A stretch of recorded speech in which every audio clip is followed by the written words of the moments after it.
What's up, everyone? We are diving back into the multiverse today for another epic. What if Naruto got trapped in a hot spring with three-leaf beauties, Tsunade, Kurenai and Anko? Part 1 Naruto X Harem. If you enjoy this story, make sure to hit that like button and subscribe to the channel for more fanfics like this. Now, let's dive right into the fanfic. Ghost of the Nadaime. A young 10-year-old Naruto was currently in the Hokage's office once again for another public mishap. The blonde boy held his head down in slight shame as the Hokage spoke sternly. Naruto, I know it's difficult for you to behave, but things like this really paint a target on your back. This is the third time this month I've had to call off the village council. You can't keep doing things like this and expect there to be no consequences. Ah, come on Gramps, I didn't do anything wrong. Naruto protested. The Hokage rose a brow as he clasped his hands together. I'm all one for a good prank too, Naruto, but you heavily damaged the Nadaime's monument. Many see that as a sign of disrespect, and there's only so much I can shield you. I can understand your need for attention, but don't you feel that it's disrespectful to the Hokages?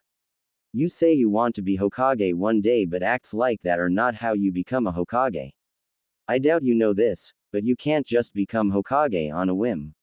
Not only does it take the former Hokage's approval, but you also have to be appointed Hokage by the village leaders. That means earning people's respect and admiration. Damaging village monuments is not a good start. Come on, Gramps, it's not like they can't just fix it anyways. Besides, I do respect the Hokages. Naruto shot back. Really? Then tell me, Naruto, what is the name of Nadaime? The man whose monument you almost destroyed with your paint bomb prank. Sarutobi tested. I guess I don't know. Naruto trailed off in thought as if the revelation was deeply shocking to him. Sarutobi sighed. If you truly wish to become Hokage one day, then it might do you some good to study the former Hokages and learn why they were so respected. I don't care if you want to pull pranks, Naruto, but try not to upset the village leaders. Many of them are especially upset that it was the Nadaime's monument in particular. PFF'd. Like I care what those old geezers think anyway. The blonde said aggressively. You're lucky it's up to me and not the council. They suggested your expulsion from the Shinobi Academy, Sarutobi elaborated. Naruto's eyes widened and for the first time, he didn't know what to say. He was silent for a long moment before speaking again. How can I learn about the former Hokages then? They are taught about in the academy, but if you're truly curious to learn more on your own, then I'll allow you access to the Hokage Tower Library. Just mind yourself though, some of it is off limits for everyone except high-ranking shinobi, Sarutobi elaborated. A library? How lame, Naruto said unhappily. Work hard and study, Naruto, that's the first step to becoming Hokage, the Sandaime replied. Naruto put his hands behind his head and sighed. Yeah, so where's this library at then? It's not too far from my office actually. Here, follow me, the old man spoke as he made his way for the door.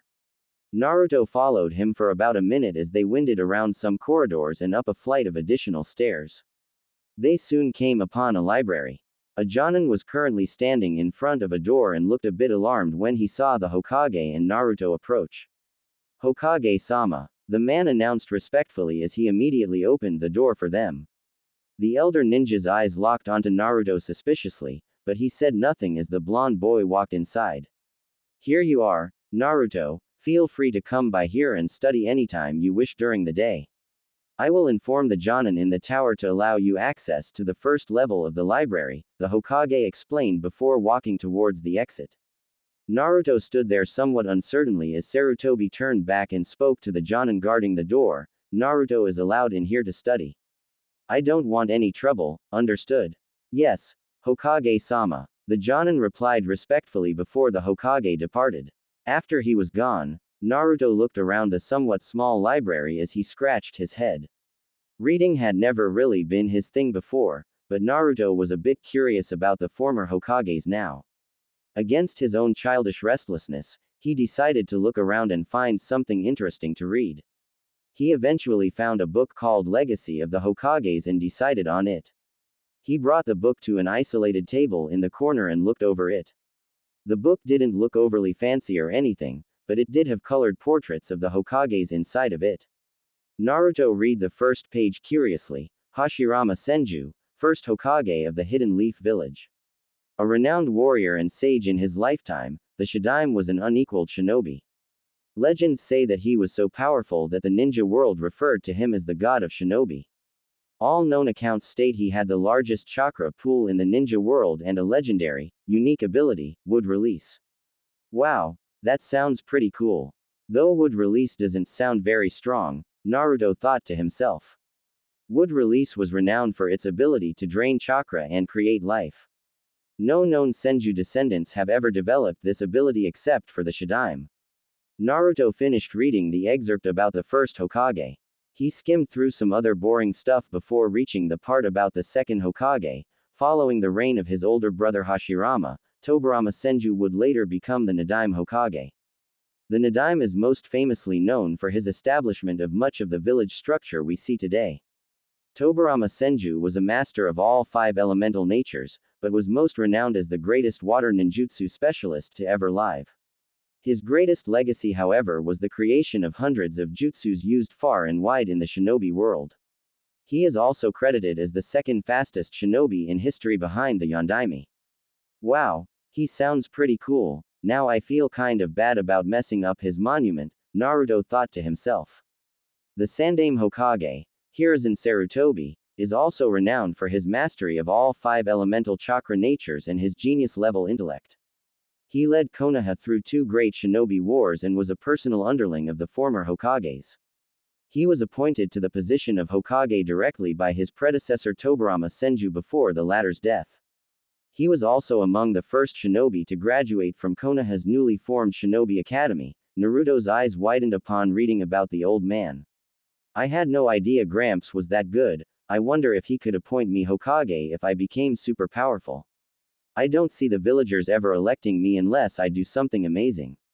Naruto pondered. His eyes eagerly went to the next pages and read about the Yondaime, a legend among Konoha, and a genius shinobi for his time. Minato Namikaze would become the 4th Hokage. Renowned for his infamy in the 3rd Great Shinobi War, he was better known by his nickname, Konoha's Yellow Flash. The Yondaime is regarded as the fastest shinobi to ever live, even surpassing the Nadaime. He was one of the most fearsome shinobi of his time due to his flying Raijin jutsu. The Yondaime would eventually perish at the hands of the monstrous Kyuubi. Wow, Yondaime sounds awesome. Naruto thought with amazement as he looked at the man's picture. He's got blonde hair and blue eyes just like me. Naruto continued to read more about the Hokages and the non-confidential information about them in the book. He was truly fascinated by them all, and after 2 short hours, he came to an epiphany: all of the Hokages were geniuses. They knew so many jutsus and had special powers and reputations. Man, I need to get something like that. Even Gramps Hokage sounds awesome the way they describe him here. Mastery over all 5 nature elements. I wonder how I can learn an elemental jutsu. As if fate could hear his thoughts, Naruto overheard several Jonin leaving from a staircase upstairs. Naruto immediately figured that it must have been the restricted section. He took cover when the 2 Jonin began to speak to each other. The forbidden scroll is accounted for. No tampering, one of the Jonin reported, the 3rd one in the room. Good. I seriously don't know why they won't just let the Anbu take care of it, the other man sighed. The first one shook his head. Do you trust Root with that scroll? You know how Danzo-sama can be. The Hokage made a swear to keep it safe from anyone except for him personally. What's even in that scroll anyways? I mean, it has to be pretty bad to be forbidden, the other asked. Who knows, but I'd wager it probably has some dangerous jutsus in it. I wouldn't trust that around anyone shady from Root, he replied. Against all odds, Naruto managed to sneak around them as he decided to go upstairs to where they had just been. He cautiously maneuvered through a few light traps and eventually caught sight of a large scroll hidden at the edge of the room. I'm willing to be that thing's covered in traps, Naruto thought logically for once. After a few seconds of careful extraction, he managed to pick up the scroll and open it. It was incredibly complex looking and he didn't know how to take it all in as he stared at it for a moment. Naruto knew the basics of hand seals and the like, but he had no way of comprehending some of the advanced things he was seeing in the scroll. Even despite being smarter than people gave him credit for, Naruto was lost. Man, how am I ever going to learn anything from this? What the hell is Edo Tensei? Naruto thought, bewildered. Unsure of what to do, he decided to copy down everything he could on the scroll to a blank scroll that he was carrying from class still. He copied every symbol and character to the best of his ability, even if he had no idea what any of it was or what it meant. Placing the scroll down for a moment, Naruto let out a sigh. Man, this is tough. Is there anything else up here that can help me out? His eyes trailed around the room until they caught sight of some antique-looking headband sitting in a dusty corner. It had a symbol he didn't recognize on the forehead area. It was a horizontal line with two curved symbols on each side. He couldn't quite explain what the headpiece was, but upon looking at its inside area, he saw an inscription, Tobarama Senju's Hapuri.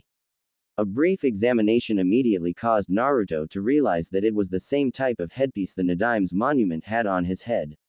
Though this one didn't have the Konoha symbol, it had what he assumed was the Senju clan's emblem. Wow, this belonged to the Nadime.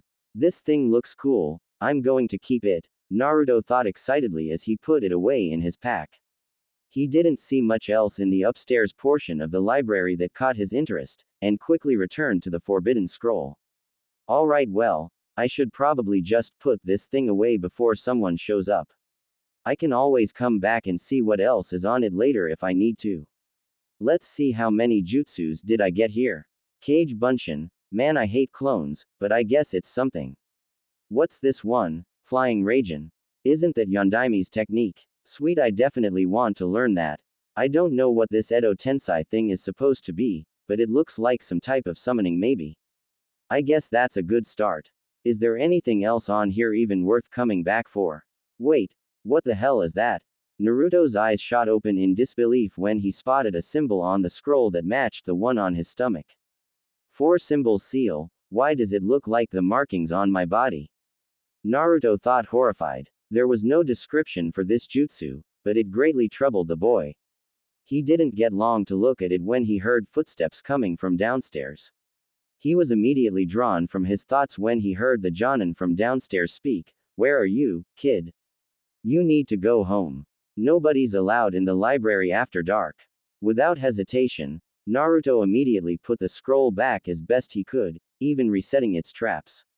He carefully concealed his copied jutsu scroll in his own pack and snuck back downstairs. Luckily for him, the Junin that was looking for him didn't appear to be gifted in the art of detection as the boy miraculously came around a corner downstairs and unnoticed. You're quieter than I expected you'd be. I almost forgot you were still here. You gotta leave, kid. Nobody stays after dark. Hokage's orders, the Jonin stated calmly. He looked slightly on edge due to Naruto's unusual and unprecedented stealth. He didn't once take his eyes off the boy as Naruto left the library without a word. Even without looking, Naruto could sense the man going upstairs to check on the scroll. He quickened his pace shortly afterward. I'm glad I decided to copy it down instead of taking it. That guy looked like he was onto me for a minute. Once he was clear, Naruto immediately bolted for the forest, where he could try practicing some of the jutsus in peace. It didn't take him long to find an isolated clearing as he touched down near a tree and began to read over the first copied jutsu. Alright, shadow clones, huh? I suck at making clones, but if it was on that scroll then maybe it's strong or something, Naruto thought to himself as he worked out how to do it. After a few minutes of trial and error, he let out an annoyed sigh. Alright, here goes again, Kage Bunshin no Jutsu. Shadow Clone Jutsu. To his utter astonishment, he created almost a dozen perfect clones of himself. He looked around at them disbelievingly. What? How come this one was easier than regular clones? Naruto shook his head confused as he immediately dispelled the clones a moment later. That was strange. I can't believe I made more than one of them too. I wonder what's different about shadow clones. I didn't expect that to be so easy. Well, let's see if I can have any luck with these other two. He spent the next hour trying to figure out the Flying Raijin Jutsu, but couldn't even begin to understand how it worked. The Flying Thunder God Jutsu was frustratingly difficult to comprehend as it required one to understand seals and be adept with sensory abilities, something Naruto had very little experience with at his young age. So, I mark a location with a seal that I create with my chakra and then what? He thought confused as he tried to copy the one he had written down. I should come back to this. I don't have any idea where to start with this one, Naruto thought frustrated.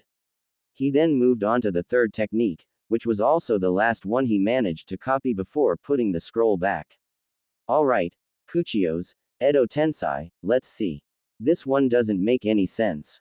Summoning resurrection. I guess I have to draw out this summoning circle first.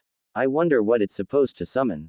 Due to his inability to fully create a summoning circle with chakra yet, Naruto painstakingly drew out some of the design as best he could on the ground with a nearby stick.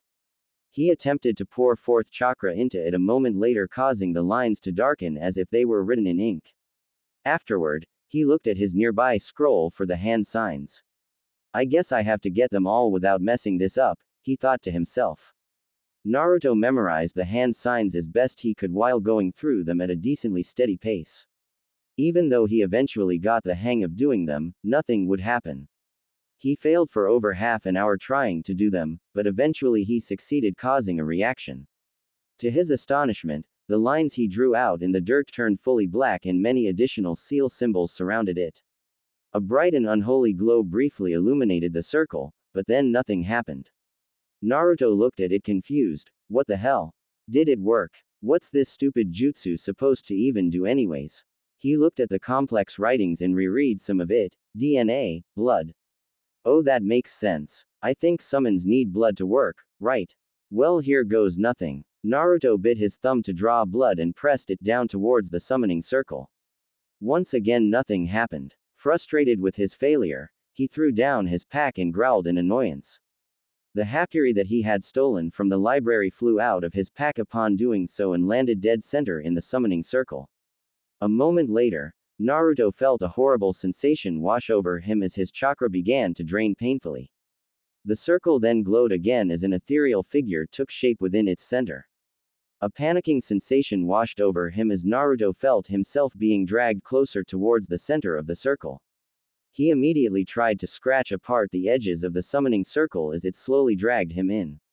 This seemed somewhat effective as he managed to break free of whatever invisible force was pulling him. Without hesitation, he immediately dove further away and turned back to look at the summoning circle. What was that? That jutsu was going to kill me. Naruto thought, horrified as the revelation hit him full force. The circle shortly vanished a moment later, but Naruto was surprised to see the ethereal figure in its center still standing there. He looked at it confused as he risked approaching again. Upon closer inspection, he saw that the figure was actually a man. He had spiky white hair, blue armor, and 3 red markings on his face. The hapkiri that Naruto had stolen from earlier was gone now, but the man appeared to be wearing one. The blonde gawked at the glowing man as he got even closer. The white-haired man glanced around with confusion before looking at his hands. He spoke aloud, "Is this Edo Tensei?" "No, I don't have a body. This is unusual." It was finally at this point that Naruto realized the man was actually a ghost. He let out a gasp of horror. What the hell? The white-haired man turned his auburn-red eyes upon Naruto seriously. "A boy? Are you the summoner, child?" "Summoner. I just tried to cast a jutsu." "Who are you?" Naruto asked disbelievingly. "Tobarama Senju, Nadaime Hokage and inventor of the jutsu you just attempted to do," he answered with stern stoicism. "Nadaime? No way. How are you here? Aren't you dead? Are you a ghost or something?" Naruto bellowed. The stern man shook his head. "I suppose that is accurate. Without a sacrifice, I don't have an actual body, but you still pulled my spirit here from what I have gathered. I don't know how. I did. What was that Edo Tensei jutsu supposed to do anyways?" Naruto asked, shocked. Tobarama facepalmed at Naruto as an audible sigh escaped him. "You must be joking. How did you even manage to do the jutsu if you had no clue what it was or who I am?" "I found it on some forbidden scroll and wrote it down." What's it supposed to do anyway?" Naruto asked again. The Nadaime deadpanned at Naruto. "Summoning resurrection, it's meant to bring back the dead as a zombie." "You're saying you learned this jutsu from the Forbidden Scroll of Seals? How did a child like you manage to acquire it? It should be under guard by elite Konoha shinobi." "Edo Tensei brings back the dead." Naruto gasped as he ignored the Nadime's question. Edo Tensei creates a zombie with unlimited chakra that is bound to the will of the caster. It's a forbidden jutsu that I developed when I was still alive. It requires the DNA of the person you are attempting to resurrect in a living sacrifice. Since you didn't offer a sacrifice, you only pulled my spirit here. I take it you must have had some trace DNA of mine to make it activate halfway, Tobirama clarified. Well, I found this happyuri and it fell out of my pack into the circle when I threw it. Next thing I know, the jutsu activated, and the circle tried to suck me in, Naruto elaborated. The Hokage sighed. How would it still have trace DNA of mine? Strange. Maybe some hairs were preserved. My happyuri's chakra seals were specially made. I never considered this possibility. So if the jutsu needed a sacrifice, was it going to kill me? Naruto asked. Without a sacrifice, Edo Tensei will usually siphon the life force from the summoner. I'm honestly amazed you didn't die from it. How a boy like you managed to acquire my scroll and perform an incomplete Edo Tensei is beyond me. Are you even a shinobi? I see no distinctive symbols on your attire other than those swirls, and what is with that ridiculous outfit? Tobirama asked. Naruto looked at the man nervously. Well, I'm in the Konoha Academy if that counts. And what's wrong with my outfit anyway? How do you expect to be a proper shinobi when your clothes make you visible from kilometers away? We're in a forest. Why are you wearing orange? Tobirama asked, shaking his head. It's not that bad. Besides, maybe I want to stick out. I'm tired of people ignoring me. Naruto countered. So, you're just a brat seeking attention then. How times have changed. Peace brings weakness and ignorance, unfortunately. Tobirama sighed. Hey, who are you calling a brat? I'm standing right here. Also, I'm not weak. He shouted. Tobirama stared at him with icy eyes. You say you're in the Shinobi Academy. Standards must have plummeted if that's the case. You lack the bearing of a shinobi. Plus a boy your age should already be a genin. What? But I'm only 10 though. Naruto protested. I suppose they don't allow early graduations during peacetime. Tobirama said to himself as he put a hand on his chin. If I'm so bad, then how did I manage to learn the shadow clone jutsu in the scroll or summon you here? I'm not a failure. I don't care what you or anyone else says. Naruto bellowed proudly. I suppose it must have taken some skill to even reach the scroll, let alone learn shadow clones. What I'm curious about is how did you even have enough chakra to perform Edo Tensei? What's your name? The man almost demanded. Naruto Uzumaki. The blonde announced proudly to the ghost. Tobirama's eyes widened slightly, and Uzumaki. That would explain your chakra level and those swirls on your clothing. I knew I sensed a familiarity about you. Still, you look nothing like an Uzumaki clan member to me. There's an Uzumaki clan? Naruto asked with amazement. Yes, they're related to the Senju clan and were our strongest allies. They originally came from Uzushiogakure and were renowned for their sealing techniques. Their members all have vast chakra pools and strong affinities for multiple elemental natures, just like Senju's. My brother Hashirama married their royal heir and all of his descendants are related to your clan, the Nadime continued. I don't look like an Uzumaki. What do Uzumaki clan members look like then? And are we seriously related to the Senju clan? Naruto asked eagerly. Almost all of the pure-blooded ones have dark red hair. It's a distinctive feature of the clan. Though I believe Hashirama's granddaughter was blonde. Do either of your parents have red hair? Tobirama asked. Naruto was silent for a moment as he took in the information with both amazement and a bit of sadness. He spoke slowly. I don't know, I'm an orphan. I've never met my parents. And you've never seen another Uzumaki either? Tobirama asked for confirmation. The young blonde nodded sadly. Yeah, I've never had a family. Both of my parents and two of my brothers died in war before I was even a man. When I was your age, I had already killed, and I watched many of my clan members die. The world isn't a nice place, so don't go acting sad and expecting sympathy from me. Your moping won't change the fact that you're an orphan. Accept it for what it is and become stronger in spite of it. That is the way of a shinobi, Tobirama remarked mercilessly when he saw Naruto's distraught emotional face. The blonde boy didn't know how to react to Tobirama's somewhat cruel words. He held his head down and spoke angrily. I'm not moping. Good. It doesn't accomplish anything. That aside, I am curious about something Naruto Uzumaki. How did you acquire my scroll of seals? Do you still have it? Tobirama broke the silence after an awkward moment. No, it's still in the Hokage Tower. I just copied down 3 jutsus from it. Kage Bunshin, Flying Raijin, and Edo Tensai, Naruto answered. The Nadaime crossed his arms, and you only learned shadow clones from it. Why would you dabble with a forbidden scroll? It's forbidden for a reason. I want to get stronger, Naruto answered slowly. Why? Power without purpose is meaningless vanity, and you're only a child, Tobirama responded sharply. Naruto looked up with determination filling his blue eyes. I want to become Hokage. I want to get stronger, but nobody will train me or help me.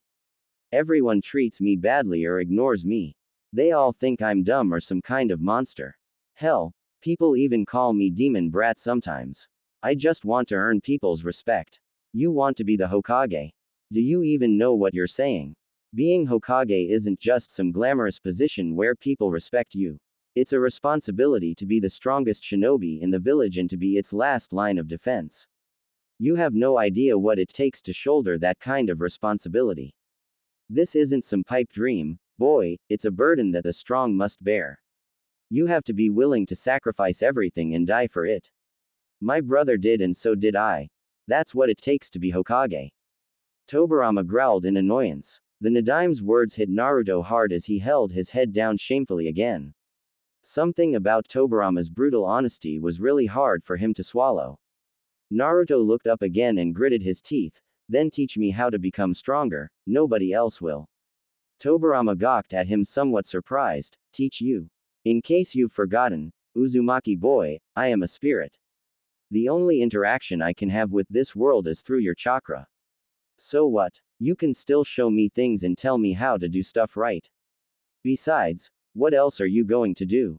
Stay dead? Naruto wondered. The white-haired Hokage paused for a moment as he kept his arms crossed. I can release this incomplete Edo Tensai of yours anytime I wish. Give me one good reason to train you besides you wanting to be Hokage. Come on, please Nadaime, Naruto pleaded with frustration. Nadaime-sama, show the proper respect to your elders, Naruto-san, Tobirama corrected him.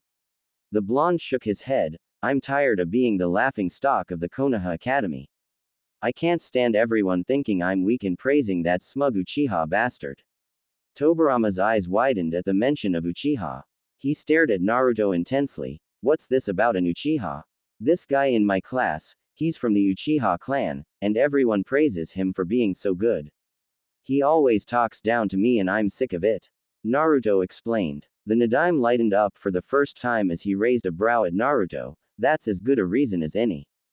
Fine then, I will train you Naruto-san.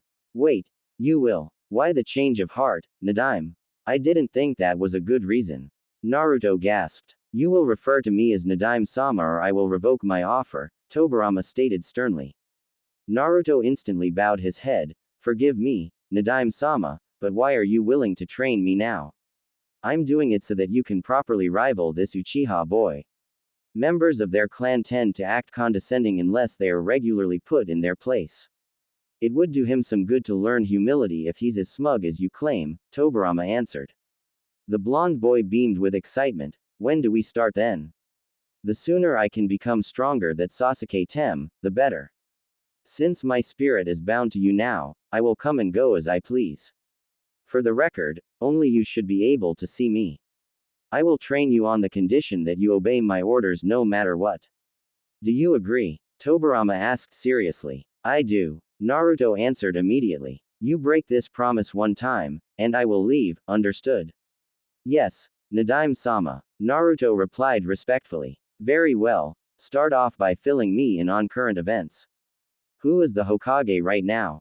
Tobirama asked. Old man Sandaime. Hiruzen Sarutobi is his full name I think, though I don't know anyone that calls him that. Gramps took over again after Yondaime died I think, Naruto replied. Tobirama placed a hand to his chin. Young Hiruzen is still alive. You say he is an old man. It must have been many decades since my death then. He was one of my students. Hey, so if you're going to train me, Then can you help me learn this flying Raijin jutsu? Naruto asked. Tobirama shook his head. Hiraishin is one of the most advanced jutsus I ever created. You would also need some skill as a sensory ninja and competency in fuinjutsu to even begin to understand it. I will teach it to you when you become more proficient as a shinobi. What does it do anyway? Naruto asked. It allowed me to instantly teleport wherever I placed a seal. There is no limit to the amount of seals one could place, but it requires high chakra control and extreme focus to move oneself or objects between space-time. You essentially summon yourself or objects to your seals. It's well suited for sensory ninjas since they can detect every location and enemy on a battlefield and teleport around them, Tobirama elaborated briefly. So I need to be a sensory ninja to do it? Naruto asked. If you ever hope to be competent enough to use it effectively, then yes. We will have to develop your own sensory skills and you must master your chakra control. After that you can learn fuinjutsu, and then you will be able to learn Hiraishin. However, you really should start by learning basic jutsus first. Unfortunately, that's also going to have to wait for a later date, Tobirama trailed off in sentence. Why? I'll learn anything you can teach me right now. He exclaimed with reassurance. The problem is your chakra level. From what I can sense of you and what I know of Uzumaki's, you have enormous chakra reserves. While that is a good thing, it is extremely debilitating for one's chakra control. That is without a doubt the best place to start with your training, he noted. Okay. So how do I improve my chakra control?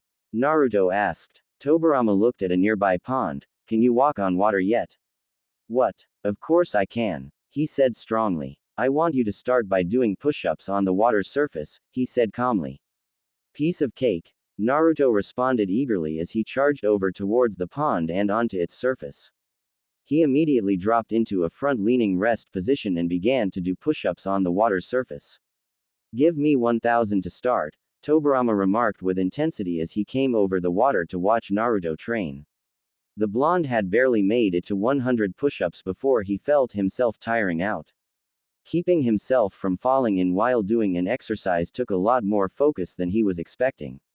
He stopped pushing for a moment and looked over at Tobirama seriously. Did you just say 1000? Do it or I'll leave, remember the deal. I don't want to waste my time with a quitter. Tobirama threatened him. Afraid of losing his new ghost sensei, Naruto kept pushing. He felt his muscles cramping as he got to around 200 push-ups and before he could react, his body plummeted into the pond. You owe me 798 still, Naruto-san, Tobirama announced as Naruto shot back out of the water and stood on its surface. He was soaked and more than little tired as he panted heavily. The blonde boy caught his breath and spoke urgently. I just need a break. Do you think your little Uchiha friend is having a break right now? You want to be better than him? Then train harder than he does. You get what you put into yourself. He will have the Sharingan if he's even halfway competent as an Uchiha, you will have no way to combat that unless you're smarter, stronger, faster, and better than he is at everything, Tobirama growled. You don't think this is a bit much for me? I mean we're just starting. It's impossible to do that much at my current level and, Naruto trailed off. If it was easy, then everyone would do it. Do you really want to be the Hokage? Then earn it boy, nobody in this world owes you anything. Only mediocre people believe in overtraining. Day 1 is the best time to break your old habits. Succeed or fail, the choice is yours. The white-haired Hokage stated with aggression. Naruto's resolve was renewed as he got back down. I won't quit. I won't. That remains to be seen, Tobirama said distantly as Naruto continued. He fell into the pond many more times but kept getting back up and continuing. This type of training went on for many hours into the night with Tobirama forcing Naruto to do strange exercises ranging from tree climbing to water surface calisthenics. It was finally well past midnight before Tobirama stopped. A very light first day of training, but it should give you insight into what is to come. Rest, Naruto-san, we will resume your training tomorrow, Tobirama said calmly as a sore and exhausted Naruto struggled to stand up. There's something I wanted to ask you, Nadime-sama, Naruto spoke up after catching his breath. What? The white-haired man asked. Naruto paused as he unzipped his jacket and lifted up his shirt. He pointed at the seal on his stomach. What is this symbol on my body? I saw it in your scroll, it was called the Four Symbols Seal, I think. Tobirama's eyes widened with disbelief. That's the same seal Mito Uzumaki had. Who? Naruto asked confused. My brother's wife, Mito Uzumaki, was a Jinchuriki. That seal on your stomach is an Uzumaki technique used for sealing away a powerful creature. If you have the Uzumaki one, then I wouldn't doubt if it was a biju sealed within your body, Tobirama answered. A biju? What's a biju? Naruto asked bewildered. It's a tailed beast. From what I recall, the Uzumaki clan was given the Kyuubi for safekeeping. Mito was its host, and I believe one of her great-grandchildren was chosen to become the next host. You must have been the next host after that one if my timeline is correct, Tobirama trailed off in sentence. Naruto was a bit shocked by this news as he spoke fearfully. What does that mean then? It means you're a Jinchuriki, Tobirama answered bluntly. Is that why all the villagers hate me? I have that monster fox sealed in my body. Naruto thought, petrified by the thought. The Kyuubi is not exactly a monster, but it is a very dangerous and hateful creature. Madara Uchiha used it to attack Konoha a long time ago. The fact that you are its Jinchuriki is an even greater reason for me to train you. The Nine Tails must not be allowed into enemy hands. You becoming strong is a high priority for the village's safety, Tobirama noted. Everyone in Konoha hates the Nine Tails though. It killed so many people, why you're saying it's inside of me? How? Naruto said with an emotional tone. In my lifetime, knowledge of the Kyuubi was only exclusive to the Senju, Uzumaki, and Uchiha clans. How would common villagers know about it? Tobirama asked curiously. The Kyuubi attacked the village 10 years ago on October 10th, it nearly destroyed the village, but the Yondaime stopped it somehow, the boy tried to clarify. Tobirama sighed, so he sealed it inside of you, I take it. That would imply he had knowledge on the Uzumaki Fuinjutsu, he certainly had a connection to them. Interesting, I knew I sensed something strange about your chakra. I will gather the rest of this information on my own. Go home, Naruto-san. We will train again tomorrow. Wait, where will you be? How can I find you? Naruto asked. I'll find you, Tobirama replied before disappearing. After he was gone, Naruto figured he had no other option left but to go home to his shabby, run-down apartment. His mind couldn't get the news of him being a Jinchuriki out of his head. He felt himself sink into a deep depression as he looked around at his broken-down, empty home. So that's why I have to live like this, that's why they hate me. Naruto thought sadly. Despite his racing mind, he was too exhausted to remain conscious for very long. Upon reaching his bed, Naruto immediately plummeted onto it and was asleep within seconds. Naruto's mindscape. The young Jinchuriki awoke in a damp, dark sewer by the looks of it. He jerked upright with a panicked expression as he immediately assumed that he had been kidnapped. The energetic blonde cautiously searched around for a few minutes as he tried to remain quiet.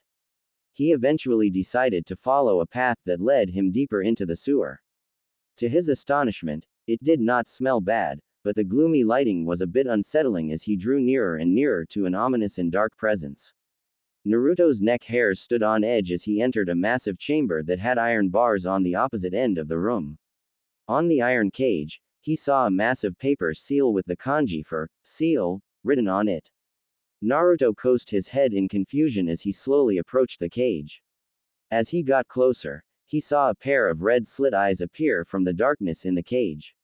Naruto stopped in his tracks as he stared into the eyes. He didn't know what to say to the creature on the other end of the iron bars or even if it was sentient enough to understand him. After a brief and very intimidating silence, the creature spoke, "So, you're finally aware of me now." The young boy was more than a little shocked by the beast speaking to him and tried to muster up the courage to respond, "Who are you?" Upon asking this question, Naruto saw the creature's silhouette come closer to the iron bars as its body shape came into view. It was a giant fox by the looks of it. Naruto immediately figured out what it was a moment later. Why, you're the Kyuubi. Yes, and you are my Jinchuriki as you have just recently learned. I must say that I'm more than a little surprised by your recent actions. Initially, I assumed you were a clueless failure, but your ambition and success in learning from the Forbidden Scroll of Seals was an interesting turn of events, Kyuubi replied calmly. You saw that? Naruto gasped. I see everything that you do, though I tend to ignore the mundane activities of your life. However, you caught my interest with your behavior tonight, the giant fox replied. The boy looked up at it with disbelief. So where am I then? This is your inner mind and body where I am sealed. I brought you here tonight so that I could explain a few things to you, Kyuubi began. Naruto looked at the fox uncertainly. Yeah. Like what? Why are you sealed inside of me anyways? Why did you attack Konoha 10 years ago? I am sealed within you because the Yondaime Hokage wasn't able to stop me. As for why I attacked Konoha, that is a matter you do not have the mental capacity to understand, Kyuubi answered. But, you killed a bunch of people. Why? Naruto protested. Kyuubi growled threateningly as red chakra began to flood out of the cage. I don't have the patience or the desire to explain myself to some brat like you. What's done is done, and now I am a prisoner within your body. Nadaime-sama said that you were sealed in some people before me. Who? Do you know anything about my clan? Naruto decided to test his luck and ask. The fox sighed. Your clan's members are the only ones with bodies strong enough to contain my full power. My first host was Mito Uzumaki, then there was Kushina Uzumaki, and now there's you, Naruto Uzumaki. What can you tell me about your previous Jinchuriki? What does it mean to be one? Naruto asked. Being a Jinchuriki is a curse for any human. You are seen as dangerous monsters that could transform into the Biju you contain at any moment. This is actually true for a weak-willed Jinchuriki. I would almost pity your existence if I wasn't trapped inside of you, Kyuubi answered unhappily. Naruto stared at the fox for a moment and frowned. I guess this is just as bad for you as it is for me then. Maybe worse. I'm surprised you would even consider my opinion on the matter considering I'm just the monster that attacked Konoha, the fox replied dryly. Can you please tell me why you did it? I'm willing to hear you out, Naruto asked persuasively. Kyuubi looked annoyed at his question. Spare me the feigned empathy, you couldn't possibly understand me or my motivations. You're just a child. I know what it's like for people to see you as something you're not. I'm giving you a chance to explain yourself to me, Fox, Naruto shot back. After a long pause, the Nine-Tails sighed. A man with an orange mask unsealed me from my previous host Kushina Uzumaki. He put me under the effect of the Sharingan and under his direct control. The Yondaime managed to break his hold over me, but once I had regained my mind, I went on a rampage. I loathe your village and its continued abuse of my power. I sought to wipe out the village because its inhabitants have consistently tried to enslave me. What? An Uchiha managed to control you with their Sharingan? Naruto gasped. Mangekyo Sharingan, and yes. It has happened to me twice now. The first time was when Madara Uchiha used me to fight Hashirama Senju in the Valley of the End. I escaped their battle, but the first Hokage eventually caught me and sealed me into his wife. Before she died, Mito Uzumaki had me sealed into her great-granddaughter Kushina Uzumaki, the Kyuubi elaborated. So then, you're innocent? Naruto asked almost disbelievingly. Kyuubi scoffed at him. Hardly. I would have destroyed Konoha had the Yondaime not stopped me. I suppose I couldn't blame you. I would hate to be used as a tool like that and forced into a cage. You're not evil, you were just angry. You just wanted to be free, Naruto said sadly. The fox looked at him somewhat shocked. Really? You truly believe I was justified? That surprises me greatly that you even have the ability to see my point of view. Honestly, the more I hear, the more I understand. You sound a lot like me, Naruto trailed off sadly. Like you? How am I like you? Don't insult me. Kyuubi growled with annoyance. You're lonely and sad too. There's only so much of that a person can take before they get angry at the world. Honestly, I feel that way about the village sometimes, about the way they hate me for no reason. Is that what you had to deal with all the time before getting sealed away? Naruto spoke softly. The fox calmed down a moment later and looked away. You presume much to think I share such feeble emotions with you. I don't care for such things. I'm not some pathetic human. Surely you must have cared about someone or something once, right? Naruto asked. Kyuubi looked away somewhat sadly, much to Naruto's surprise. The fox didn't respond to him as the boy stared blankly. I don't know what it means to be a Jinchuriki, and I'm sorry you have to be imprisoned inside of me, Kyuubi, but thanks for talking to me.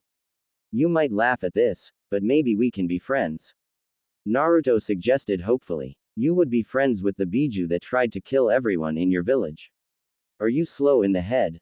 Kyuubi scoffed. I don't really have anyone else, so yeah I would, Naruto replied. The fox scoffed at him. Don't go assuming such childish things.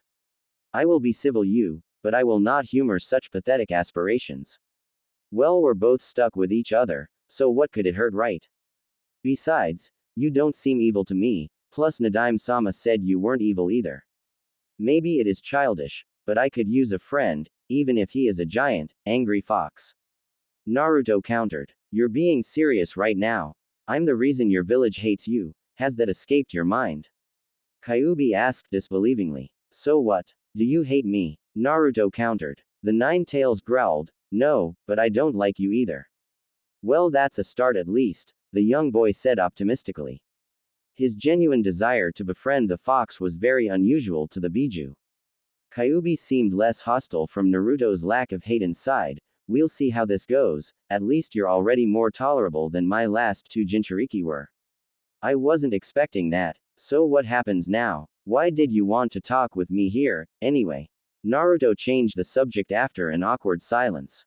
Listen, Naruto Uzumaki, I am willing to be more proactive in helping you develop your power under one condition, Kyuubi said seriously. Naruto perked up. What condition? You helped me kill the Uchiha that enslaved me with his Sharingan 10 years ago, Kyuubi said seriously. Naruto seemed a bit put off at the notion of killing someone, but recently hardened by Tobirama's words, Naruto nodded. I will, Kyuubi. You have my word. Then it's a deal. Also, now that we've met, I opened a psychic link between us. I will be able to speak with you while you're awake, so don't act alarmed if you start hearing my voice in your head, Kyuubi explained almost eagerly. I guess I'll see you around then, Kyuubi, Naruto said somewhat uncertainly. Train hard under the Senju Hokage. He is an expert at defeating Uchihas and will prove to be an excellent trainer for you. I will help you out as well in due time. Now, get some sleep, Naruto. The fox spoke one last time before Naruto's vision went black and he felt himself drift back to sleep. Konoha Shinobi Academy, the next day. After waking up the next day, Naruto hurried to class. He had overslept and was about to be late. Fate seemed to be working against him today as he made it to class after Iruka. Bolting into the classroom, he quickly caught his breath. Naruto, you're late, Iruka announced scornfully as the energetic blonde approached. Sorry Iruka-sensei, I overslept, Naruto tried to explain. Overslept? That's the work ethic of a great shinobi, isn't it, class? Mizuki asked the rest of the class, causing a number of them to laugh or agree with the Chunin. That loser wants to be Hokage and he can't even make it to class on time, ha ha ha. Kiba erupted into laughter. Iruka eyed Naruto somewhat curiously. The blonde boy appeared far less hyperactive than he was used to seeing and more than a little worn out. He spoke slowly. Are you alright, Naruto? I'm fine, sensei, I just had a long night. It won't happen again, he said as respectfully as he could before moving to his seat. The blonde didn't even react to any of his classmates' comments or jokes. It was as if they weren't even there to him. Iruka and some of the other students were more than a little shocked by Naruto's shift in attitude. Iruka quickly pushed his curiosity aside as he addressed the class. Alright class, well now that we're all here. Naruto didn't hear the rest of Iruka's words when he spotted Tobirama's spirit standing next to him in the classroom. He looked over with shock. What the hell is he doing here? Pay attention to your studies, Naruto-san. While it is basic, the fundamentals and history they teach here is important. I will test your knowledge on the subject material later. Should you fail, I will punish you with more physical training.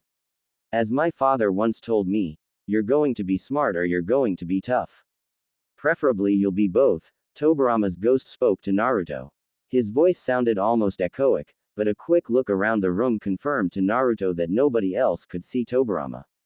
Horrified at the prospect of extra training from the man, Naruto focused intensely on Iruka as he paid attention to everything being taught.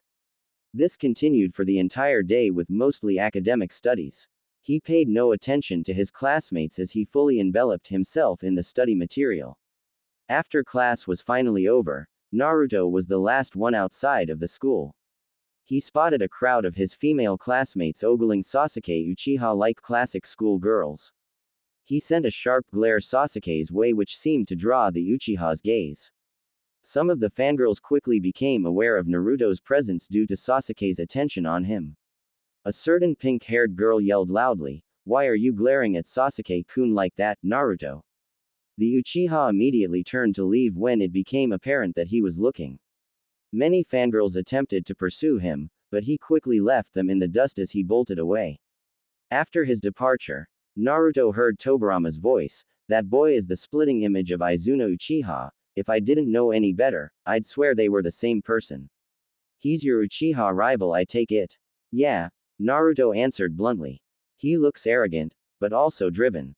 He has the face of a boy that has seen trauma," Tobirama stated. Naruto shrugged. "Yeah, well, I heard his clan was wiped out by his older brother who went rogue. It still doesn't excuse his condescending attitude though." "The Uchiha clan was wiped out?" Tobirama asked, shocked. The blonde boy nodded. "Well, everyone except Sasuke, I think.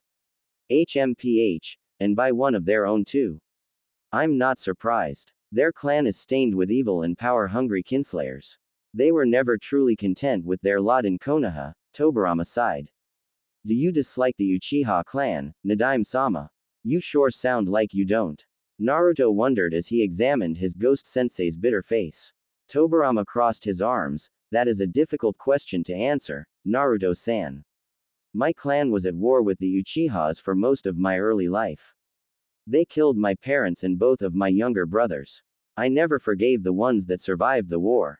That being said, I do not bear ill will towards the Uchihas born in later generations. They do not deserve to carry the sins of their forefathers. They are all innocent in my eyes. I have always tried to be accommodating towards them and I appointed them as the Konoha police force because it was a position well suited for them. Admittedly, I kept them out of village politics, but that was out of practicality and not spite. In hindsight, it was probably a mistake. Before he died, Hashirama told me that I should marry an Uchiha to truly solidify peace between our clans. I had actually considered it, but I died before that could happen. To answer your question, I don't hate the Uchihas, but I never trusted them. They have always justified my suspicions with all of the atrocious things they've done. A shame really. It was Hashirama's dream that they could one day truly integrate into the village. Perhaps they could have had I brought our clan lines together. That is actually one of my biggest regrets as Hokage. Wow, was all Naruto could say in response. Even despite his young age, he could somewhat understand Tobirama's feelings on the matter. He didn't get to linger on his thoughts for long as Tobirama began walking a moment later. There is no point in dwelling on this anymore.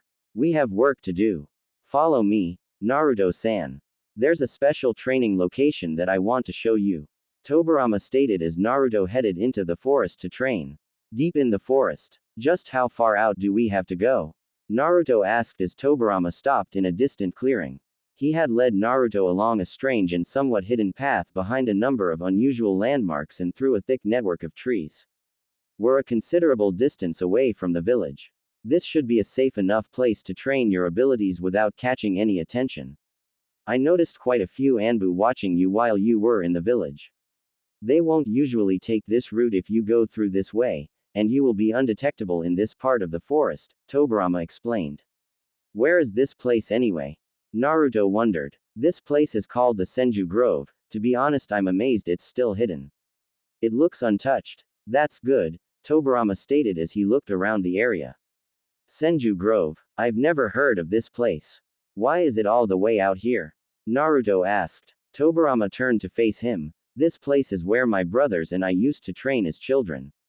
I often sparred with Itama, Kawurama, and Hashirama here. This grove is protected by natural energy, it's very sacred. My brother called this place the Grove of Sages, though our clan knew it simply as the Senju Grove. You will be undetectable here from most things, including Hiruzen's scrying orb. Old man Sandaime's scrying orb. Naruto tilted his head confused. The Nadaime shook his head. Never mind, just know that nobody will find you here so long as you follow the exact path that I showed you. When my brother and I founded Konoha and established its infrastructure, we never listed this place anywhere. It's one of our clan's best kept and few remaining secrets. Cool. So I can come here anytime I want? Naruto asked eagerly. Yes, but I would advise you to not linger here for more than a day or so at a time. I learned a decent bit about you while you were asleep. Since you are a Jinchuriki, Hiruzen takes special interest in watching over your progress. You want to keep up appearances as it were by going home each night, Tobirama elaborated. Huh, Naruto looked confused. Tobirama faced the blonde boy with a stern expression. What I'm saying is nobody can be allowed to know about this place or your training. What? But why? I want to get stronger, so I can beat Sasuke Tem and show old man Sandaime that I'm Hokage material. Naruto protested. Listen, Naruto-san, a shinobi's greatest weapon is not ninjutsu, taijutsu, or genjutsu. It isn't some special weapon or bloodline either. Your greatest weapon is the art of surprise. Speaking from experience, I find that it is best to strike with your full power after you have fooled your enemy into believing they are victorious. They lower their guard when they think they've won, when they think you are weaker than them. That is when a foe is most vulnerable. This training isn't for your ego boosting. This isn't so you can show off for a bunch of airhead school girls. It's so that you can have the weapons and the ability to use appropriate force when necessary. I don't recommend building a reputation until after you have developed your skills, otherwise you'll only become a target and lose your element of surprise, Tobirama lectured sternly. So you're saying I shouldn't use anything that you teach me? Naruto asked shocked. The Nadaime crossed his arms. Precisely, Naruto-san, at least not yet. You're actually in a great position doing this. Your classmates and teachers all assume you're a weak, incompetent fool. If you maintain some of that facade and secretly enhance your power, then you will gain an advantage over everyone. When the time comes, you can reveal your power, but for now you must respect the art of subtlety and stealth, of discipline and humility. You need those things too. Well, how exactly am I supposed to sneak away to this place if old man Sandaime is able to watch me then? Naruto wondered. Tobirama's lips slightly twitched upward. It was probably the closest thing to a smile Naruto was ever going to see. The Nadaime spoke slowly. You will leave a shadow clone in Konoha to throw off your spies. Nobody is aware that you have this ability, so it will be perfect for the situation. A shadow clone. But how will that work? What if someone touches it and realizes it isn't me? Naruto asked. Tobirama facepalmed as an audible sigh escaped him. A shadow clone is a physical clone of oneself. When one creates a shadow clone, it takes a portion of his chakra and is typically divided among all shadow clones created. Each time a shadow clone is dispelled, you will gain the memories and experiences of the shadow clone. You will also gain its exhaustion, which can be dangerous for someone with low chakra reserves. I don't see that being a problem for you, however. That makes sense, I guess. So what happens if I train with a bunch of shadow clones doing the same thing then? Naruto wondered. Training with shadow clones is a dangerous thing to attempt, but you have enough chakra to do it without killing yourself. It will expedite the training process and help you learn jutsus far quicker than normal, Tobirama explained. Naruto nodded eagerly. So then what about the clone I leave in Konoha? How will that work? I would put extra chakra into your decoy shadow clone just so that it doesn't dispel from any light damage. Due to the nature of training at the Shinobi Academy, I doubt you will be able to substitute a clone for your school hours anytime soon. Nevertheless, the clone can cover most of your free time when you're away. I wouldn't recommend leaving it overnight as it could dissipate when you sleep. We'll work on the schedule later, but that's how we'll keep your training a secret, the Nadaime continued. So you want me to pretend like I'm dumb at the academy then? Naruto asked. Tobirama shook his head. No, don't continue being a fool. I expect a perfect graduation from you in 3 years. I'm just telling you to keep your head down and don't show off or pick fights. Keep your head down and grind. So I have to bear with Sasuke Tem telling me I'm a loser and a failure for 3 more years. Naruto groaned. Tobirama nodded. Downplay yourself there, but don't be incompetent, just try to convince them that you're middle of the pack material. Alright, if you insist, Naruto agreed. Good, the white-haired man said with approval. Nadaime-sama, When do I get to learn elemental jutsus? I read something about certain shinobi having elemental affinities. Is there a way I can learn mine? Naruto asked curiously. Tobirama nodded. Yes, in fact, there is. Elemental affinities are typically shared by members of a clan, though specific individuals can excel at multiple affinities or even all of them on rare occasions. Young Hiruzen was one such person. It is one of the reasons I decided to train him. Alright, so how do I learn mine then? Naruto asked anxiously. The Hokage made a gesture with his hand. Hold your palm out like this and close your eyes. Naruto did as he was told and outstretched his hand. Okay, now what? Even though I do not have a physical form, I am one of the best sensory ninjas to ever live. Channel forth any amount of chakra that you can into your hands. I will be able to detect its nature from there, Tobirama instructed. Following his instruction, Naruto tried to focus chakra into his hand. Though he couldn't feel anything, Naruto noticed Tobirama's face change slightly. You actually have trace amounts of all of them. That's surprising even for an Uzumaki, Tobirama noted. Naruto's eyes lit up. Really? So I have an affinity for all of them like you and Grandpa Hokage? Yes and no, your chakra nature is very diverse in its formation and development. To be honest, it reminds me of my brother Hashirama's chakra. Your chakra is more like that of a Senju's than an Uzumaki's. You're definitely a descendant of both the Senju clan and the Uzumaki clan, Tobirama stated factually. The Jinchuriki gave Tobirama a lost look. So does that mean I can learn any elemental jutsu? With enough hard work, you could learn any jutsu anyway, though your body's natural affinity for it will make learning them easier and your jutsus much more powerful. Both of your parents must have been good at wind chakra because that is your strongest affinity by a considerable margin. Uzumakis are typically strongest in water and wind, so that isn't surprising. After wind, you have an equally strong affinity for earth and water. I find it interesting how balanced they are. Hashirama's was the same way. Lightning and fire are your weakest affinities, Tobirama noted. Naruto coasted his head confused. Does that mean I can't learn them? I never said that, Naruto-san. Let me finish explaining. While lightning and fire are much fainter in your chakra nature alignments, you still possess an affinity for them too. One of your parents must have had an affinity for lightning and fire, because they're both far above average in your chakra nature compared to regular shinobi. Your non-Uzumaki parent might be where you inherited that. Granted, I imagine those two will be more difficult for you to learn than the other three elements. Fire jutsus were always my most difficult jutsus to learn as well since I was so highly attuned to water, Tobirama elaborated further. Alright, so when do I get to learn that stuff? The blonde boy asked eagerly. I'll teach you basic elemental jutsus after you've perfected your chakra control. Ninjutsu is advanced, and a boy your age should master the basics before attempting something more complex. The quicker you learn, the sooner I will be able to teach you more advanced things. Let that be an incentive to master everything quickly if you will, Tobirama spoke coolly as he paced around. Okay, well let's get started then. Naruto announced with excitement. Before we begin, I want you to have something. Do you see the shrine over there? Tobirama pointed towards a wooden building that looked covered in foliage and practically decayed at this point. Its stonework pathway was crumbling, but Naruto could still see that this long-abandoned shrine was miraculously intact.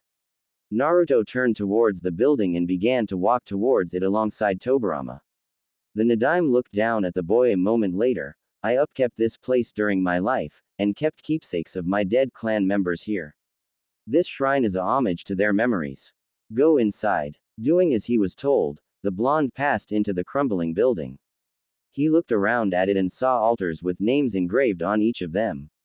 Some had trinkets and most of them had armor. Tobirama guided Naruto towards the very end, where he saw a chest. It appeared to be made of wood and stone and was engraved with the Senju clan symbol. Naruto read the inscription on it curiously, Itama Senju. Tobirama spoke stoically, open it. Upon sliding the stone lid off the chest, Naruto was amazed to see a variety of well-preserved items within it. Among them included a full set of black shinobi attire, a sword, and a traditional armor that looked similar to Tobirama's. This armor was green instead of blue however, which seemed to match the other ones he saw in the shrine. Everything in that chest now belongs to you, Tobirama stated as Naruto looked over a number of extra pieces of war gear. While he was amazed by it, Naruto turned towards Tobirama confused. Wait, this chest says Itama Senju. Isn't Itama your brother's name? I'm surprised you remembered that. You have surprisingly good attention to detail despite your brash attitude. Yes, Itama was one of my younger brothers. He died when he was 10 years old, which is your current age. His attire will be more appropriate for you to wear, though I would not recommend donning the armor, at least not yet. Senju armor is very iconic, and it will draw unwanted attention to you. For your training here you should wear it, but leave the armor when you go home, the white-haired man replied. Naruto's eyes widened with disbelief. Why do you want me to wear your brother's stuff? After we established Konoha, I gathered up all the remains of dead Senju clan members and I kept them all here as a shrine to their memory.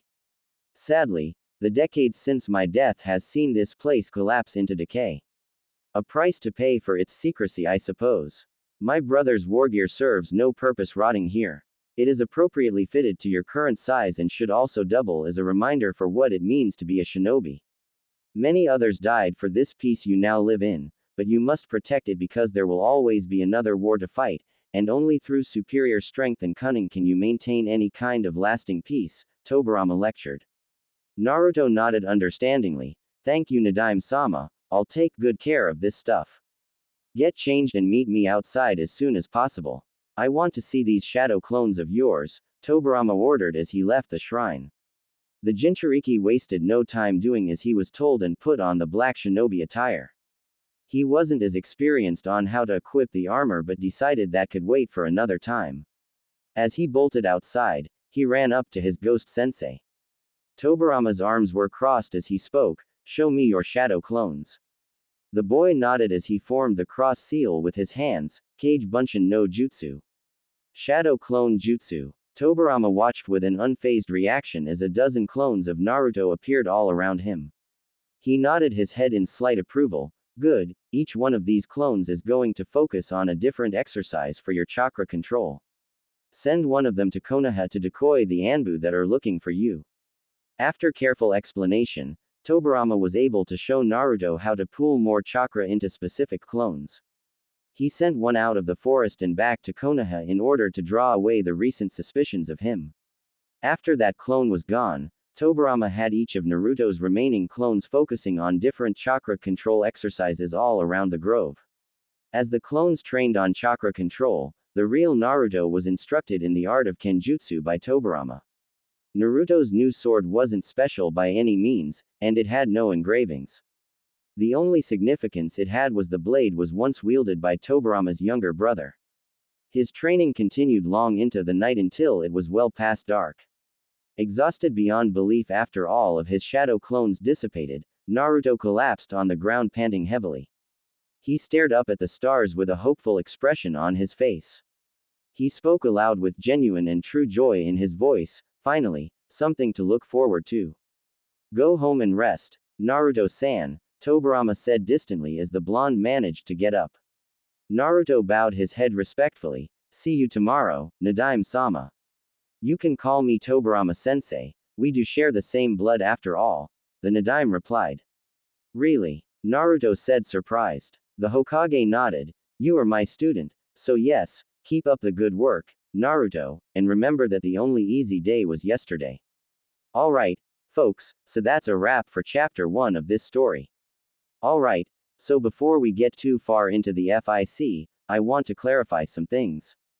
First of all, I know it was never confirmed that Mito and Kushina were directly related, but in this story, they are, which makes Naruto a descendant of Hashirama. A fun fact for you guys about Naruto's chakra nature is he inherited lightning, fire and wind from Minato. Kushina gave him wind, water, and earth.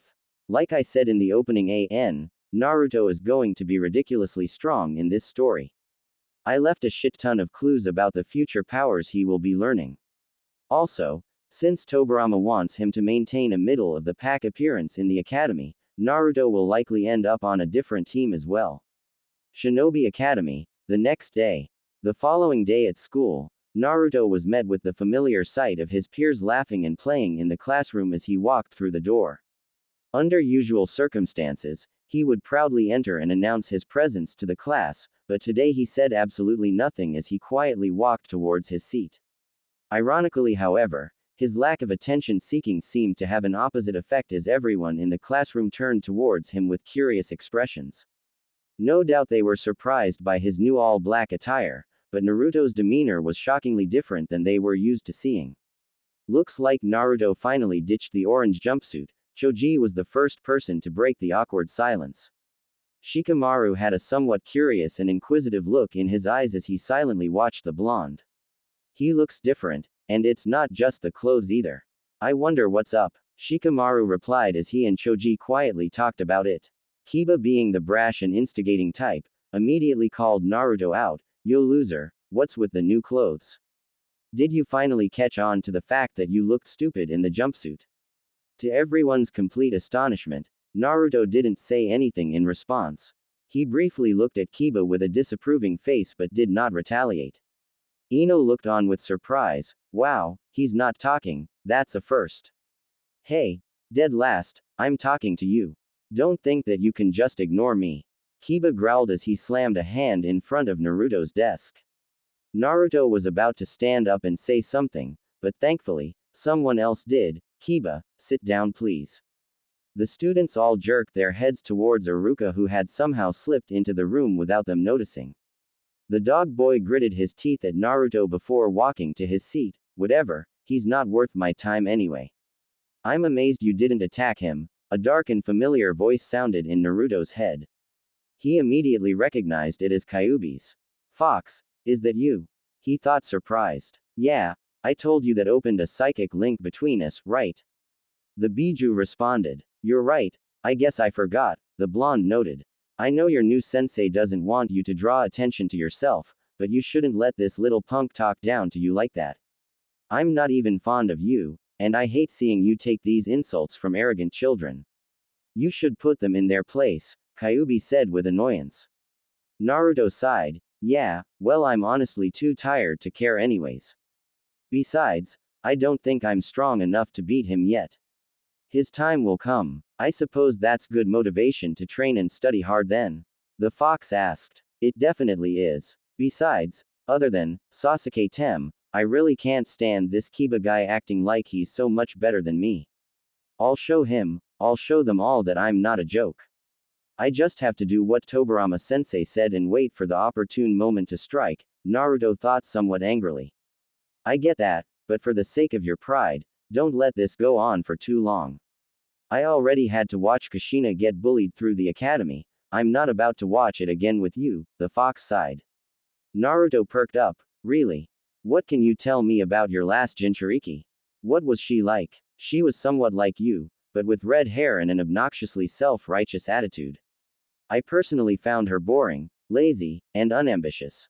At least you're trying to get strong and you have some semblance of respect for me. I think you'll be much worthier host at least. I suppose that's all I can really hope for until I get out of this prison, the fox answered. Is that a compliment? Naruto wondered. Don't word it like that. I'm just saying that I don't hate you as much as I thought I would, Kyuubi retorted immediately. It's okay to compliment someone, Kyuubi. Isn't that what friends do? Naruto asked. The fox scoffed at him. We can't be friends, I already told you that. Why not? We can be friends if you'll just open up a little. I don't hate you, and you don't seem to hate me if you're actually willing to talk to me like this, Naruto countered. I'm the reason you're an orphan. Has that even crossed your mind yet? Kyuubi trailed off with a serious tone. How exactly? Naruto wondered. If you really want to know, then think about the situation logically for a moment.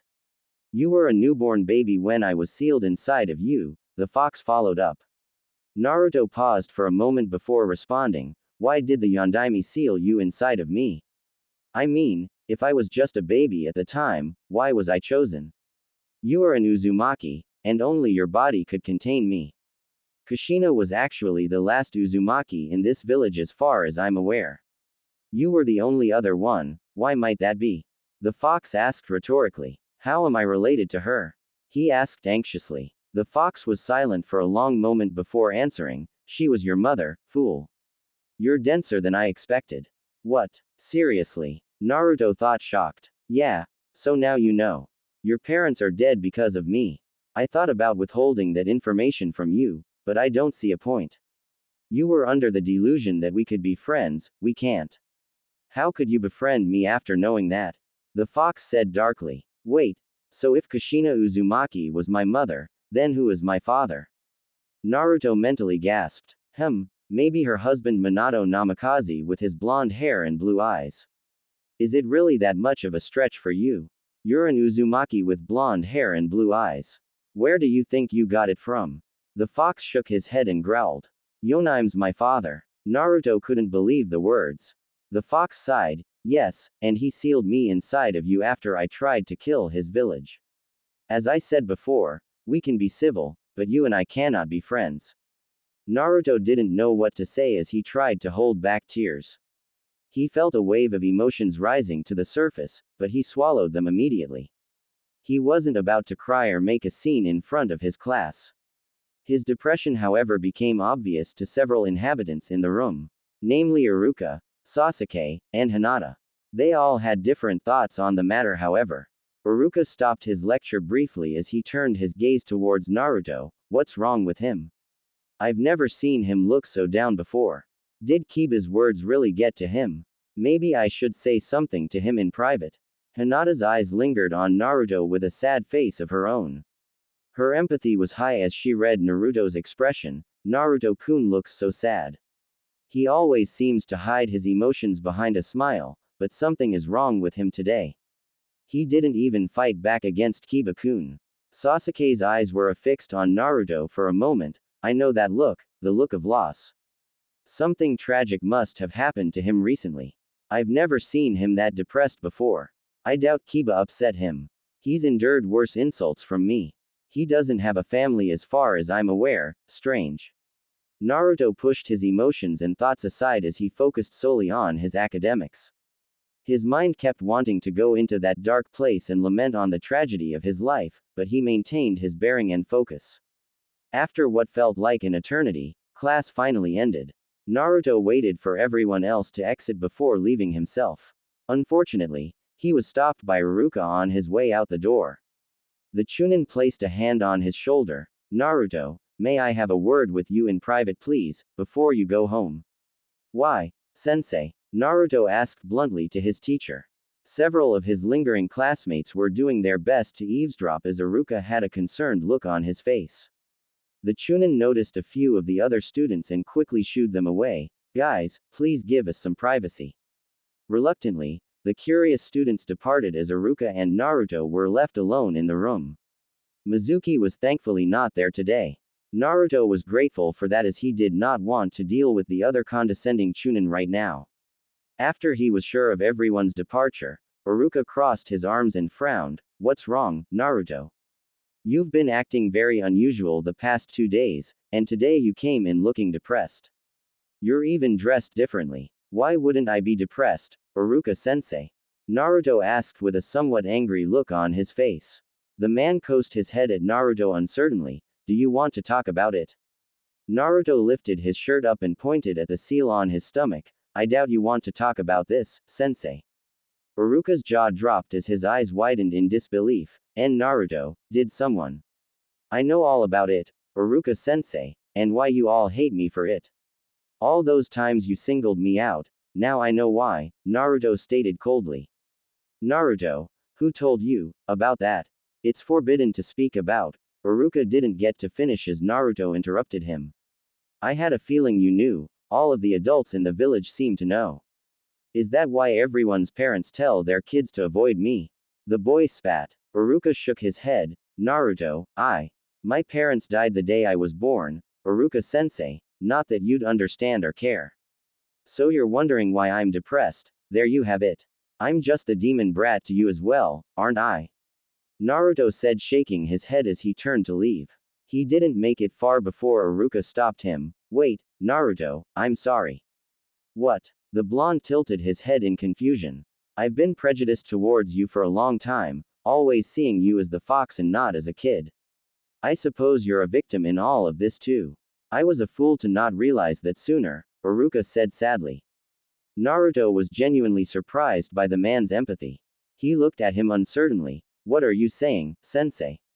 For whatever it's worth, Naruto, I forgive you, and I hope you can find it in your heart to forgive me as well. I shouldn't hate you for something you had no control over.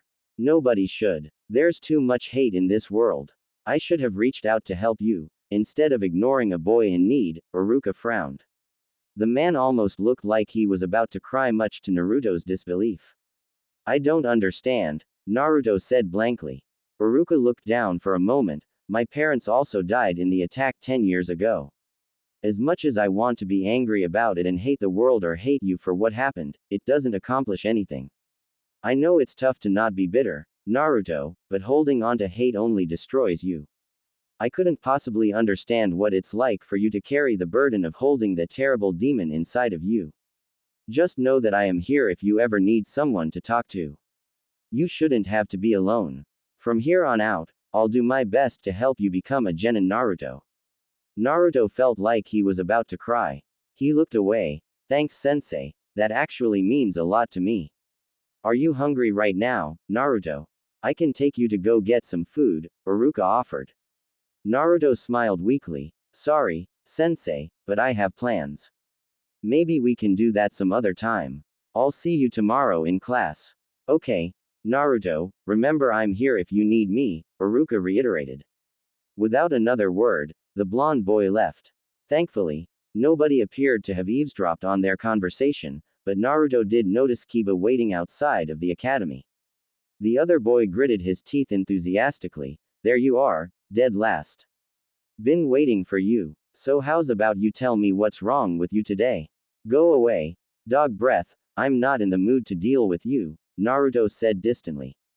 Akamaru began to bark annoyingly as Kiba growled, so what, you're trying to act all cool now, like that Uchiha bastard. The dog boy ran in and delivered a swift punch to Naruto's face, knocking him to the ground.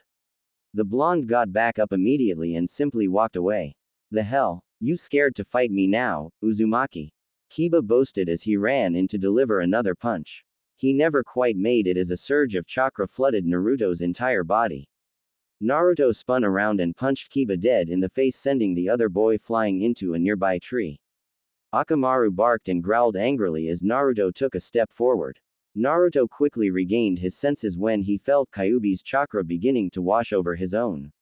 He immediately calmed down as he took a deep breath and forced it back. No, it doesn't have to be like this. Kiba looked shocked by the strength behind Naruto's punch and took a moment to get back up.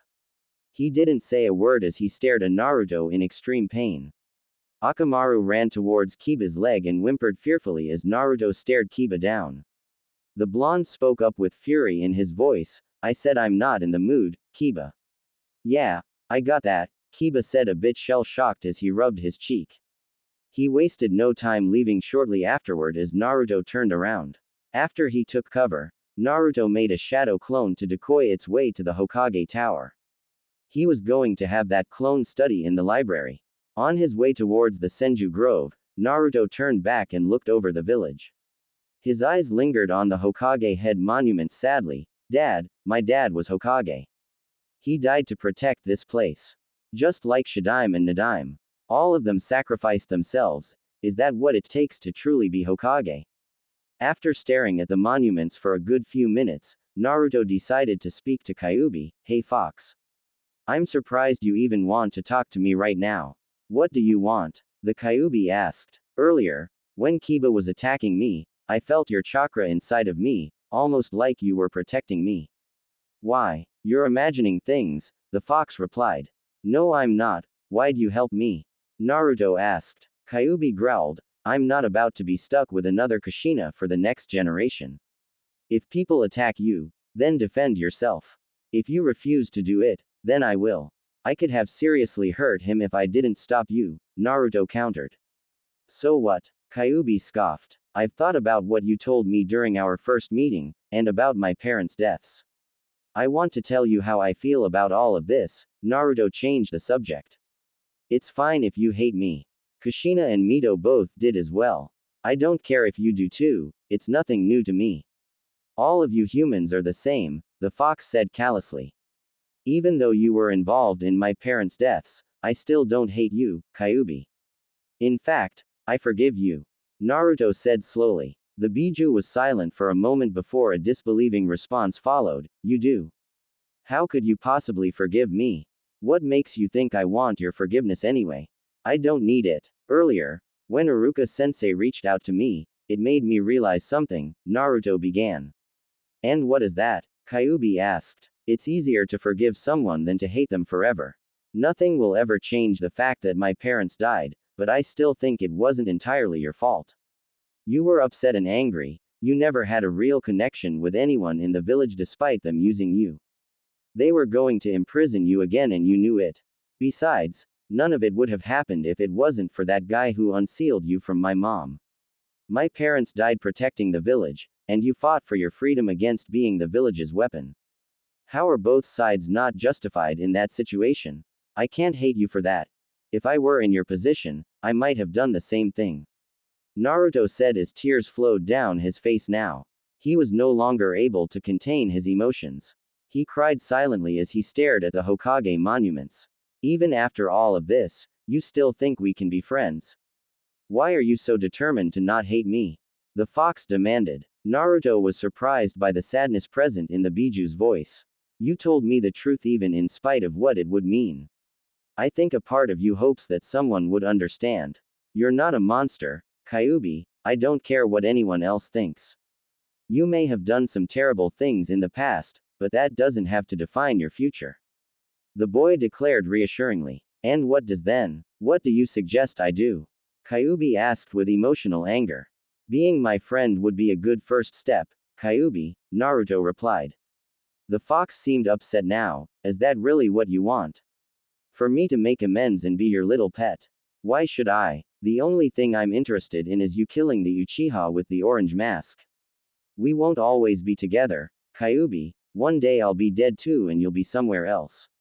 I don't want your memories of me to be filled with anger and hate. It would be a waste if we didn't help each other find the right path. Isn't that what true strength is? Doing what others can't. Doing what they won't. He responded strongly. What did you just say? You sound like Hag. The fox couldn't finish the sentence. What do I sound like, Kyuubi?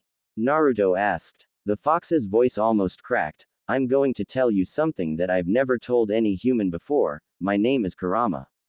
Kurama. You have a name, Naruto said surprised. Only my friends and the other Biju know it, Kurama responded. Are you saying? Naruto couldn't quite finish as he felt a lump welling up in his throat. Maybe you're right, Naruto. I haven't found the right path, but perhaps we can together, as friends, Kurama replied with a warmer and distant tone. Naruto wiped his tears as he stared into the sunset over Konoha. Thanks, Kurama. You're pure-hearted, Naruto, like a sage. I never expected you to show me any empathy. We'll make my parents proud, Kurama. I'll be the best Hokage Konoha has ever seen, and you'll be right there with me. We'll be an unstoppable two-man team, and I'll show the world that Jinchurikis are not monsters. That you're not a monster. Naruto stated strongly as he stared at the Hokage statues. Maybe this is the right path, Kurama said with a melancholy optimism. Speaking of which, I'm late for training with Tobirama-sensei. Naruto thought alarmed. He quickly got up and bolted in the direction of the Senju Grove. Senju Grove. Upon arriving at the Senju Grove, Naruto was surprised to see his ghost sensei sitting calmly by a small lake. The white-haired man spoke sternly without even turning to look. You're late, I was about to come get you. Sorry, Tobirama-sensei. Naruto didn't get to finish his sentence as the man stood up and interrupted him. I sensed a change in your chakra earlier. I take it you've gained some access to the Kyuubi's chakra. Tobirama asked knowingly. Naruto looked away for a moment uncertainly. Yeah, we talked a little. How did you find out? I'm a sensory ninja, and I'm linked to your chakra, so I can easily detect changes in you. That being said, it is fortunate that you are on speaking terms with the Kyuubi, the Nadaime said calmly. I'm surprised he would think so, Kyuubi noted. Tobirama looked at Naruto's eyes for a moment. Have you been crying? The boy looked down shamefully. Yes, sensei. Why? Did the fox say something to you? He asked with uncharacteristic empathy. Should I tell him, Kurama? Naruto asked the fox mentally. Kurama sighed. You might as well. He's dead, so he can't really spread around information, though I doubt he's the type to do that anyway. He told me about my parents, and how they died. He said I was the Yondaime's son and that my mother was his last Jinchuriki, Naruto answered. Tobirama's eyes widened slightly. Is that right? So he told you that he killed them then? Is that why you're crying? Sort of. There was an Uchiha involved that made him attack the village. Some man with an orange mask. Although, Kurama admitted to me that he wanted to destroy Konoha after breaking free from his Sharingan. I guess my dad died sealing him inside of me and my mother died after Kurama was extracted. It wasn't directly Kurama's fault, he just wanted to fight for his freedom and my parents wanted to protect the village, the boy continued. The man rose a brow curiously. Kurama. Are you talking about the Nine Tails? It has a name. Naruto nodded. He does. And he told you his name. That's interesting. Hashirama and I had a discussion about this once. Some of the Biju referred to themselves by names, but the Kyuubi never did. Does this mean that you are on good terms with the fox? Tobirama asked surprised. We are now. Kurama and I are friends, Naruto replied. The Nadaime nodded with approval. That's very unusual, but I applaud your maturity and initiative. Having the Kyuubi's cooperation will make you much stronger. I'm amazed that it would even speak to you, let alone accept friendship. The Kyuubi never trusted humans after Madara abused its power with his Sharingan. Mito Uzumaki once told me that Kyuubi hated her and Hashirama just as much as Madara. Kurama doesn't like Konoha, sensei, he says that he's tired of being used. I don't want to force anything on him. We're partners in this, he's not a weapon, Naruto stated strongly. The Nadaime had a deep look on his face. I suppose it's not unusual that the Kyuubi would hate Konoha after two Uchihas abused it. How did you get the Nine Tails to tell you all of this? It's rather unprecedented for a Biju to befriend a human, especially the Kyuubi. I just tried to see his point of view. It's like you said, sensei, Biju aren't evil monsters, Naruto said slowly. So you say you're partners now? The Kyuubi wants to help you become stronger? Tobirama asked. Naruto nodded. Yeah, and he wants me to take out that Uchiha bastard with the orange mask. We have work to do then. You won't stand a chance against an Uchiha with a Mangekyo Sharingan unless you're well past Jonin level. Let's get to training, Tobirama said approvingly. Kurama chuckled lightly. I kind of like him. Really? Naruto responded. He didn't once question or condemn your intention to befriend me.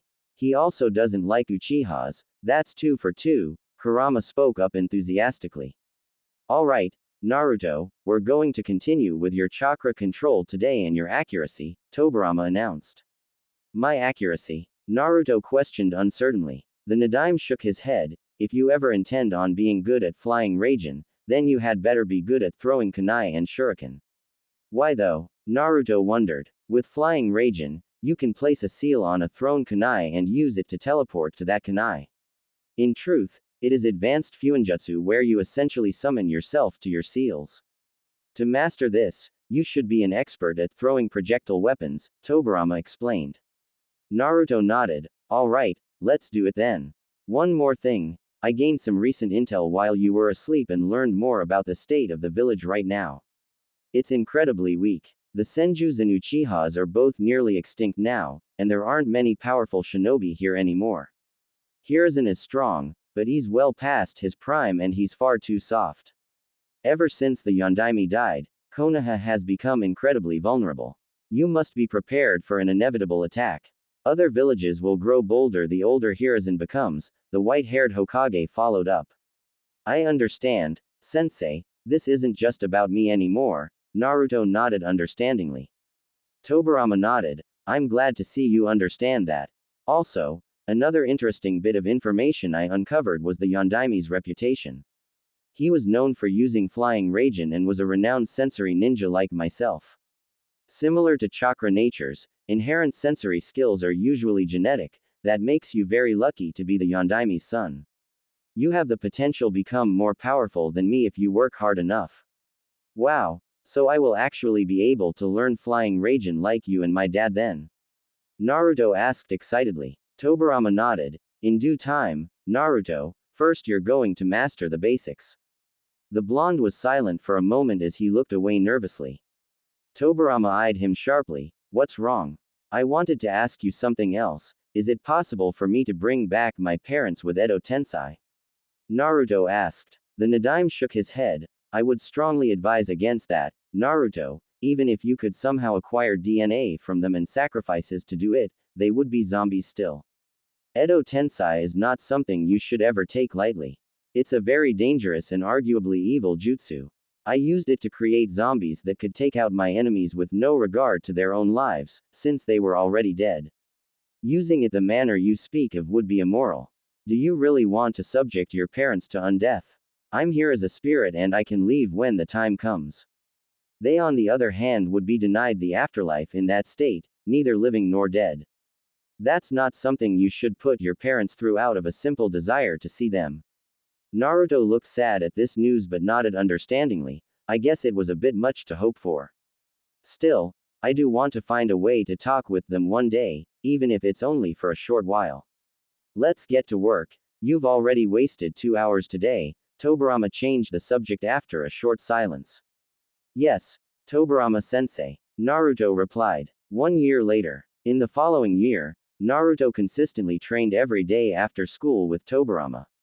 Every waking hour of his free time other than sleep was spent in the Senju Grove learning and mastering all the basic skills a shinobi possibly could. Naruto spent the first few months perfecting chakra control, accuracy, taijutsu, and kenjutsu. His proficiency with shadow clones only continued to grow with each passing day as he now trained with hundreds at a time. He typically always had some doing basic exercises while the majority would focus on his current day's objectives. True to his word, Tobirama continued to teach the boy new things, and would often set short-term goals and bars for him to reach which consistently motivated the young blonde to become stronger and stronger. In 1 short year under his ghost sensei's teachings, Naruto now had almost perfect chakra control, remarkable skill with projectile weapons, and a moderately skilled proficiency in kenjutsu. Tobirama only taught a little bit of ninjutsu during this time, much to the blonde's displeasure. He had learned wind levitation, retrieving wind, projectile control, wind explosion, and slashing wind jutsus. All of them were relatively basic wind release techniques, but due to Naruto's enormous chakra pool and excellent chakra control, they were around Chunin level in power. While he was proud of learning wind jutsus, Naruto had been extremely eager to learn more elements. Sadly, however, the others were far more difficult for him to grasp. Earth, being wind's opposite, was challenging for him to learn. To him it felt like trying to write an essay with his non-dominant hand. It was doable, but extremely sloppy and unrefined. Nevertheless, his strong affinities for earth and water had allowed him to learn one ninjutsu from each element. One was rock throw, which was pretty much the most basic earth-style ninjutsu one could learn. The other was water pellet. Rock throw allowed him to throw a small chunk of earth, and water pellet allowed him to shoot a bullet of water out of his mouth. While they weren't impressive, Naruto was extremely proud of learning them. Today, he was having half of his clones practice earth and the other half practicing water. Tobirama casually glanced around at the clones training before turning towards the real Naruto. You're slightly better at water than earth. That shouldn't be the case since those elemental natures are balanced within you. Put 60% of your clones on earth training and keep the other 40% on water, Tobirama instructed. The clones immediately redistributed themselves as commanded. A constant year of being drilled by Tobirama had made Naruto good at making these on-the-fly changes. After they redistributed, Tobirama spoke up again. Remember, Naruto, Earth Chakra is all about power. You want to make your chakra dense and form the hand seals with flexed tension. Wind and water are indirect and flowing, earth is stalwart and direct. Remember that. Naruto nodded as he corrected himself. All of his shadow clones practicing rock throw seemed to be improving as larger and larger chunks of earth formed out of the ground. I think I'm getting better at earth style, sensei, Naruto stated proudly. Good, now I want you to defeat all of your shadow clones using only earth and water ninjutsu, understood? Tobirama stated. Yes, sensei. Naruto nodded as he charged in to fight his shadow clones. One by one, he took out waves of them with rock throws and water pellets. With each clone he destroyed, he felt himself losing more and more stamina. When he got down to the last clone, He felt like he was about to pass out. The last clone charged in and shot a massive water pellet towards him. With his remaining energy, Naruto unleashed the strongest rock throw jutsu that he could. His jutsu struggled against his clones, but after a final push, Naruto managed to destroy it. He collapsed to the ground a moment later, panting heavily as the exhaustion had finally got the best of him. How was that, Tobirama-sensei? Naruto asked between panted breaths. There was no response for a good 10 seconds as Tobirama walked over towards him. Naruto looked up at the man confused. Sensei. I don't believe it, Tobirama said with genuine disbelief in his voice. His eyes were wide, and his mouth was agape. What? Naruto asked confused. Did I do something wrong? Tobirama then pointed to where Naruto's clone had just been defeated. Where it stood, a single budding tree could be seen. The Nadaime shook his head. This tree wasn't here a minute ago. Huh, Naruto gasped as he managed to sit up and look over at it. Tobirama turned his gaze upon Naruto. You have a bloodline ability, Naruto. I do, Naruto said confused. Would release, I don't even know what to say. This is incredible, Tobirama remarked with a slight bit of pride in his voice. Naruto's eyes widened as he stared at the small tree. Wait, I can use wood release. I knew that you were related to Hashirama and myself, but I never expected this. You're a true Senju heir, Tobirama smiled for the first time ever. I am, Naruto asked uncertainly. Wood release is the most powerful nature transformation bloodline in the world, Naruto. Only Hashirama was ever able to use it. With wood release, Flying Thunder God, and Kurama you're going to be able to protect Konoha from anything, Tobirama smiled proudly. Really? How is wood release the strongest bloodline in the world? Isn't wood weak against fire? Naruto asked confused. He's right, Kit, wood release was able to stop me and all of the other Biju. It's no joke, Kurama stated. Wood release can drain chakra as well as suppress it. It's actually a remarkably powerful ability because it combines earth, water, and yang natures into one. Even Madara Uchiha with his eternal Mangekyo Sharingan was no match for Hashirama's skill with Mokuden, Tobirama explained. So what does this mean for my training then, sensei? How am I supposed to learn wood release if only Shadaime could do it? Naruto asked. Tobirama thought for a moment. It will be difficult for you to learn as I do not have first-hand knowledge on how to train you in it. I can teach you some basics that I understood from Hashirama's fighting style, but you'll have to figure out the rest for yourself. Couldn't I just summon Shadaime-sama's ghost here like I did with yours? Naruto asked. Tobirama shook his head. I wouldn't advise that. Hashirama is way more powerful than I am. Even if you could somehow perfectly replicate that incomplete Edo Tensei, it would likely kill you. You could technically do it with a human sacrifice, but you don't have any of Hashirama's DNA, and I don't feel particularly comfortable with my brother being resurrected as a zombie, even temporarily. Naruto frowned. Well, that's soup then. If you're half as smart as my idiot older brother was, then you're bound to figure it out yourself eventually. I will teach you what I know about it, but the rest is up to you. I would recommend committing a number of shadow clones to wood release training full-time while I teach you the rest of what I can, the white-haired Hokage followed. 2 years later. It had been 3 years since his training began with Tobirama, and 2 years since he discovered his bloodline. In that time, Naruto had grown more powerful than he ever expected to. The following year after learning about wood release, Naruto had been diligent in gaining proficiency in it. To his astonishment, it had developed exponentially. His incredibly large chakra reserves were something that made wood release a truly terrifying ability. His deep forest creation was probably his favorite jutsu now as it conjured as large and as many trees as he could create with his chakra. As his abilities got more and more powerful, he would end up training further and further away from the village. He often trained by creating forests and destroying them periodically with other techniques. His ability to use wood release was nowhere close to Hashirama's level, according to Tobirama, but it was still fearsome to behold. As his training got progressively further and further away from Konoha, he had to put a large amount of chakra into his decoy shadow clone in Konoha, so it wouldn't dissipate. Even in spite of this, he never stayed away for more than a day or two at a time.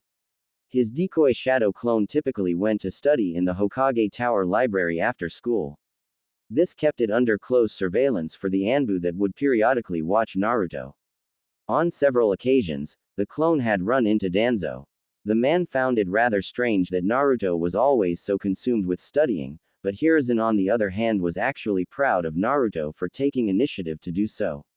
While leaving the shadow clone to study there was good for his cover, Naruto also found himself becoming smarter from all the history that the clone had studied in the library.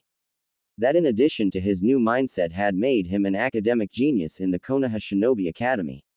In addition to his bloodline, he had mastered dozens of jutsus from each of the 5 basic elemental natures and had vastly developed his sensory skills. While he was still nowhere near as good as Minato or Tobirama, Naruto was now a sensory ninja like his predecessors. Tobirama also felt it necessary to teach Naruto medical ninjutsu. The Nadaime insisted that any worthwhile Senju heir should be good at it as both he and Hashirama were. Only in the last year was Naruto finally able to start learning Flying Raijin. This was Naruto's second favorite ability as it made him feel more like his father and his sensei. Despite learning and being able to perform it now, Naruto was still nowhere near his father's skill level with the jutsu. Nevertheless, Tobirama had remarked that Naruto would reach it eventually. Other than his training with Tobirama, Naruto had also gained a deeper connection with Kurama's chakra. The two of them had been working on aligning their chakra with each other so that they could one day use a Biju transformation if necessary. Unfortunately, despite their preparation for it, Kurama had explained thoroughly to Naruto that he would have to learn how to unlock his body's seal in order to reach a full transformation. Tobirama taught Naruto how to unlock his seal but told him only to do so if necessary. Overall, Naruto's hard work the past 3 years had paid off in more areas than one. Not only was he much smarter and stronger now, but Naruto was also well developed for his age. Tobirama stressed the importance of eating a lot of protein and carbs to help him grow stronger and bigger, which they did. He also grew his hair out slightly longer as well, similar to his father's.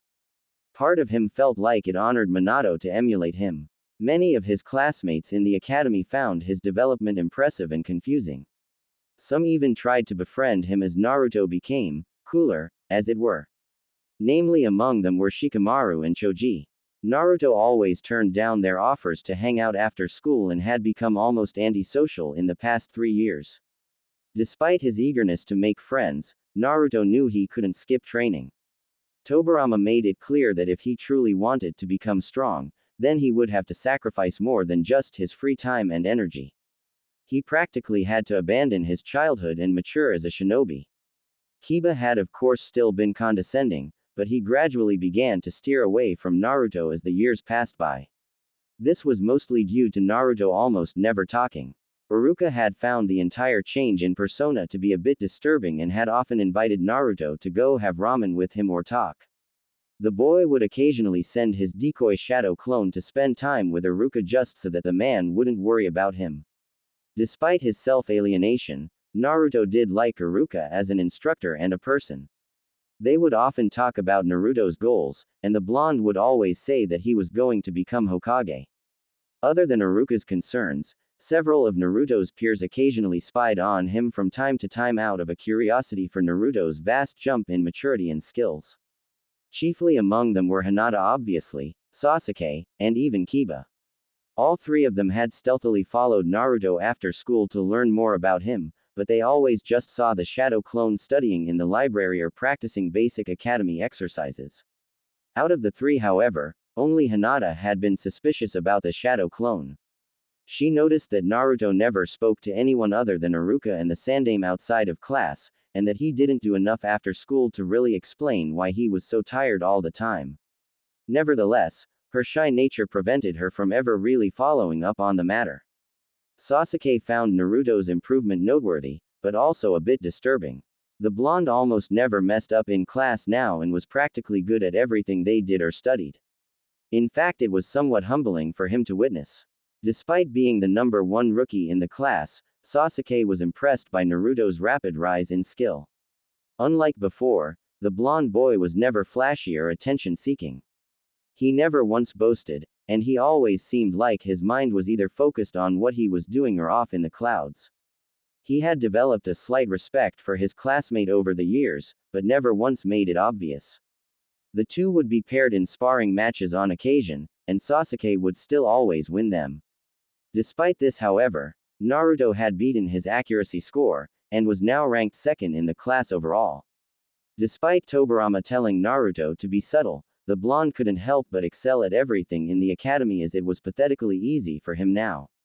He still couldn't beat Sasuke in taijutsu or academics, but Naruto was no longer the joke many had once thought of him as. Currently, the blonde was sitting in class with a very bored look on his face.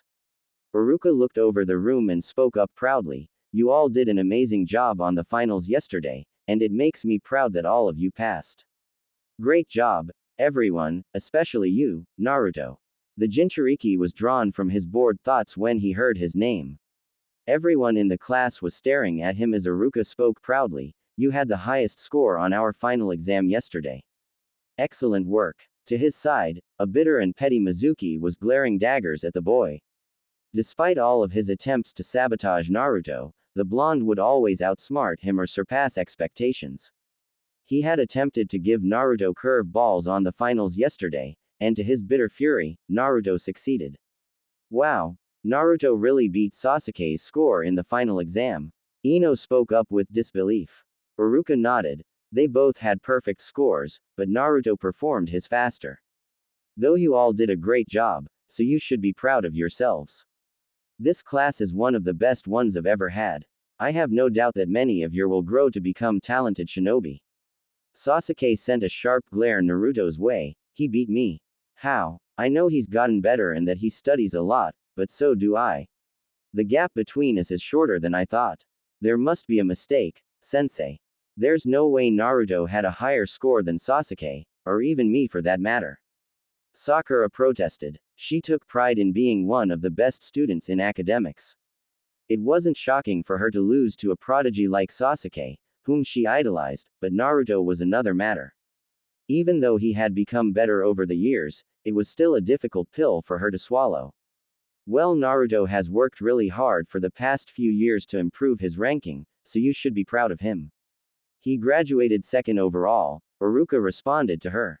He has no idea just how hard, Kurama added.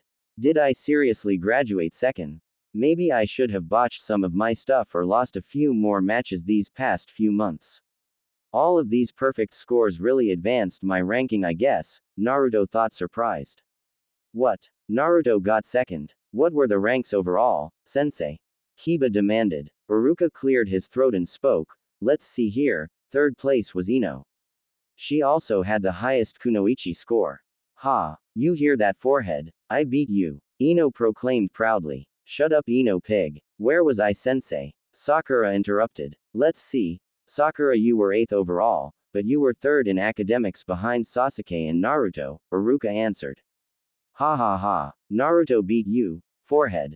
Ino laughed at her pink-haired rival. Well, apparently he beat you too. Sakura shot back. What about me, sensei? Kiba demanded. Iruka sighed. Kiba, you were 9th overall. Man, really? He complained. That's something to be proud of. There's 30 of you that graduated in this class, Iruka said with a nod. The dog boy crossed his arms unhappily. PFF'd, 9th. Iruka told various people their ranks for the next few minutes, which entailed a lot of banter and other social annoyances that Naruto didn't care for. 15th is Hinata Hyuga, 16th is, Iruka continued listing the ranks. I'm amazed Hyuga graduated at all. She's the most timid person I've ever met. If it wasn't for her taijutsu, she'd probably be close to last, Naruto thought as he saw Hinata's expression sink. Isn't she their clan heir? I vaguely remember someone mentioning that a while back, Kurama pointed out. Naruto shrugged. Yeah, I suppose fear of shaming her clan kept her from failing, still they're probably not happy that she's kind of mediocre. At least she's not annoying, other than when she stalks you, the fox chuckled. She's not the only one who thinks they can spy on me. Though I wonder why she gives a damn about me. I don't recall ever speaking to her before, Naruto thought for a moment. He tuned out Iruka announcing the rest of the irrelevant names and ranks of other students. Naruto silently observed the class and saw everyone's joyous carefree expressions. He shook his head with annoyance. Man, I am so ready for this stupid academy stuff to be over. There's nothing left for this place to teach me, and all this place does anymore is waste my time. I am sick and tired of looking at these people day after day. Well, at least it's over now. Though if I remember Kushina's life correctly, I think they assign you to a genin team after graduation and make you do a bunch of ridiculous chores. Hopefully, you're not put on a team with someone insufferable, the fox stated. Naruto looked around the room at his peers. That's pretty much everyone in this room. Why does anyone here even have an ego? All we did was graduate from the academy. Their egos are going to deflate the moment they get a taste of harsh reality. For all of his smugness, at least Sasuke takes being a shinobi as seriously as I do. None of these people will have egos when they find out how strong you actually became these past 3 years, Kurama laughed. If they find out, there's no reason to exert my power over people that stand no chance against me. What's the point in that? Naruto shrugged. Yeah, it is a bit flashy, but it will be funny to see their reactions. You're going to have to reveal your powers eventually if you want to become Hokage. I actually can't wait to see how the Sandaime reacts, the fox grinned.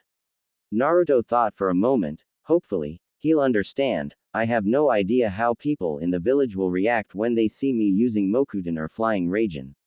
With your rankings officially listed, we will now place you into 3-man teams and assign you to a Jonin instructor. These teams are as balanced as we could make them based on your graduation scores and your specific specialties as shinobi. As of this day forward, you're all genin now, Iruka exclaimed proudly. The newly graduated genin all cheered a bit before Iruka silenced the class. Alright, let's see here. Naruto tuned the man out for a moment as he called out team names. Eventually he regained interest when he started hearing more relevant names. Team 7 will be Sasuke Uchiha, Sakura Haruno, and Kiba Inuzuka. Your Jonin instructor will be Kakashi Hatake. Team 8 will be Shino Aburame, Choji Akamichi, and Shikamaru Nara. Your instructor is Kurenai Yuhi. I'm on a team with Sasuke-kun. Ha, suck it Ino pig, Sakura proclaimed proudly to her blonde rival. Sasuke visibly cringed at the sight of Sakura and sighed silently as he maintained an edgy disposition. Kiba seemed surprised by his team and growled, so they paired me up with you then, Uchiha. Sasuke didn't even respond as he glanced at Kiba briefly. The dog boy cracked a fist and shook his head. Whatever, at least I'm not on a team with Naruto. Ahem. Please let me finish before all of the outbursts, Iruka announced before continuing. Team 10 will be Hinata Hyuga, Ino Yamanaka, and Naruto Uzumaki. Your Jonin instructor is Asuma Sarutobi. Haha, they put you on a team with Naruto. Sakura laughed at her rival. Ino seemed a little bit annoyed at Sakura's gloating and crossed her arms with displeasure. Hinata on the other hand looked as if she could faint at any moment. She would get to be on the same team as her crush. Naruto maintained a completely neutral expression and didn't react at all despite several of his peers looking at him for one. He reflected on his new team. Hyuga's good for tracking and taijutsu, though she's a bit skittish and unambitious. At least she isn't annoying. Yamanaka though, I wonder why I'm paired with her. Our rankings were pretty close. Maybe Hinata leveled it out. Oh well, at least they gave me a good Jonin instructor. I think Asuma is Sandaime's son. He's good with wind ninjutsu too. It could have been worse. Imagine how insufferable it would be if you were on the Uchiha Brats team, Kurama pointed out. Yeah, but at least Sasuke is competent. Oh well, I can work with these two I suppose. 2 Kunoichi on my team will be strange, but it will be fine. I should be able to fix Hyuga, and Yamanaka is probably more useful than someone like Sakura anyways, Naruto thought with a bit of relief.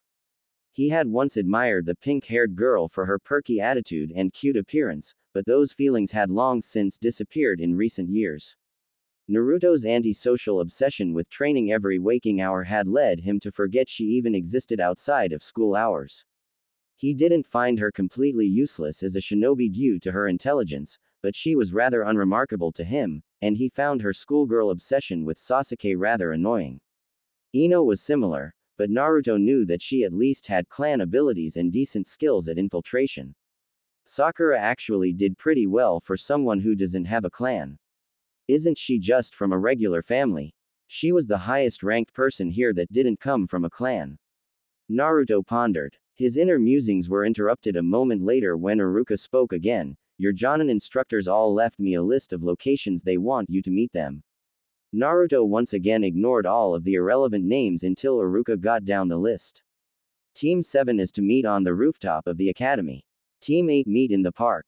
Team 9 meet on the village wall. Team 10 meet at the balcony tower beneath the Hokage monuments.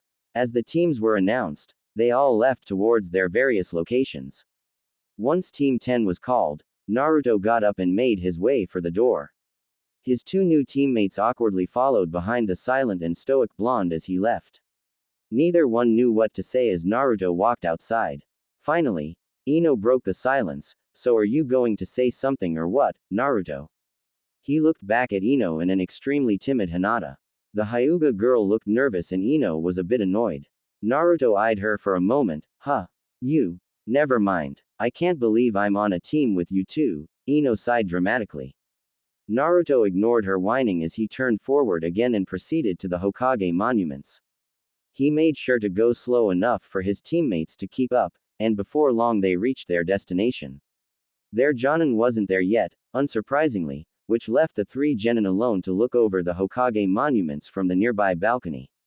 Naruto could see the Hokage tower as well and immediately sensed Asuma within it.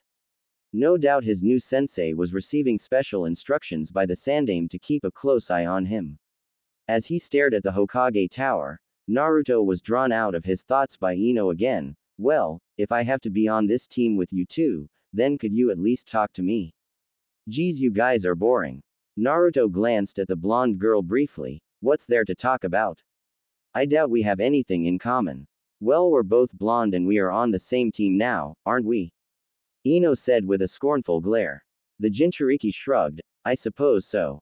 Naruto-kun, Hinata spoke up nervously for the first time. The boy turned his gaze to the shy Hyuga girl. What is it, Hyuga-san? Why, you can call me Hinata. Since we are teammates, and she wasn't able to finish her sentence as it got quieter with each passing word. He looked at her curiously. Hinata, alright, if you insist. Are you alright? You're looking a bit red. Hinata nodded shyly as she looked away to cover her flushed cheeks. Ino watched the whole scene with a bit of curiosity. She shook her head. Now I get to be third wheel on this team too, great. What are you complaining about over there? Naruto asked her. Ino got in his face a moment later. I'm complaining because I got put on a team with two weirdos who refused to talk to me. Alright, fine, relax. You want to talk to me, then we'll talk, Naruto sighed. Ino crossed her arms. I don't actually want to talk to you, but it's better than us standing here in this awkward silence for whoever knows how long. I got it, Yamanaka-san, Naruto said a bit annoyed himself. Ino. I know. We're teammates, so don't treat me like I'm some stranger, Naruto. We've been in the same class for like 5 years in case you've forgotten, the blonde vented. Fine, Ino then, Naruto replied. The blonde girl smiled proudly. That's more like it. So I have a question for you, Naruto. Okay. What? He asked. What happened to you? She demanded. Naruto coasted his head. I don't follow. Don't give me that. I mean, you used to be all hyperactive and you wore this ugly orange jumpsuit everywhere. Now you wear black every day and you never talk. You climbed from dead last to second in 3 years. Are you trying to be like Sasuke-kun or something? No, I'm not. Naruto countered bluntly. Then why the change? Did your family start expecting changes or something? Were you afraid to fail? She persisted. I don't have a family. I'm an orphan and the last living member of my clan in Konoha, he answered. There's an Uzumaki clan. Ino wondered. Yeah, there was. Naruto nodded without following up with an explanation. Ino crossed her arms. I guess you don't want to talk about that. Did your clan get wiped out like Sasuke-kun's? Not exactly, I'm just the only member left after my mother died, Naruto replied. Ino looked a bit interested now. Did your clan have any interesting abilities or a bloodline?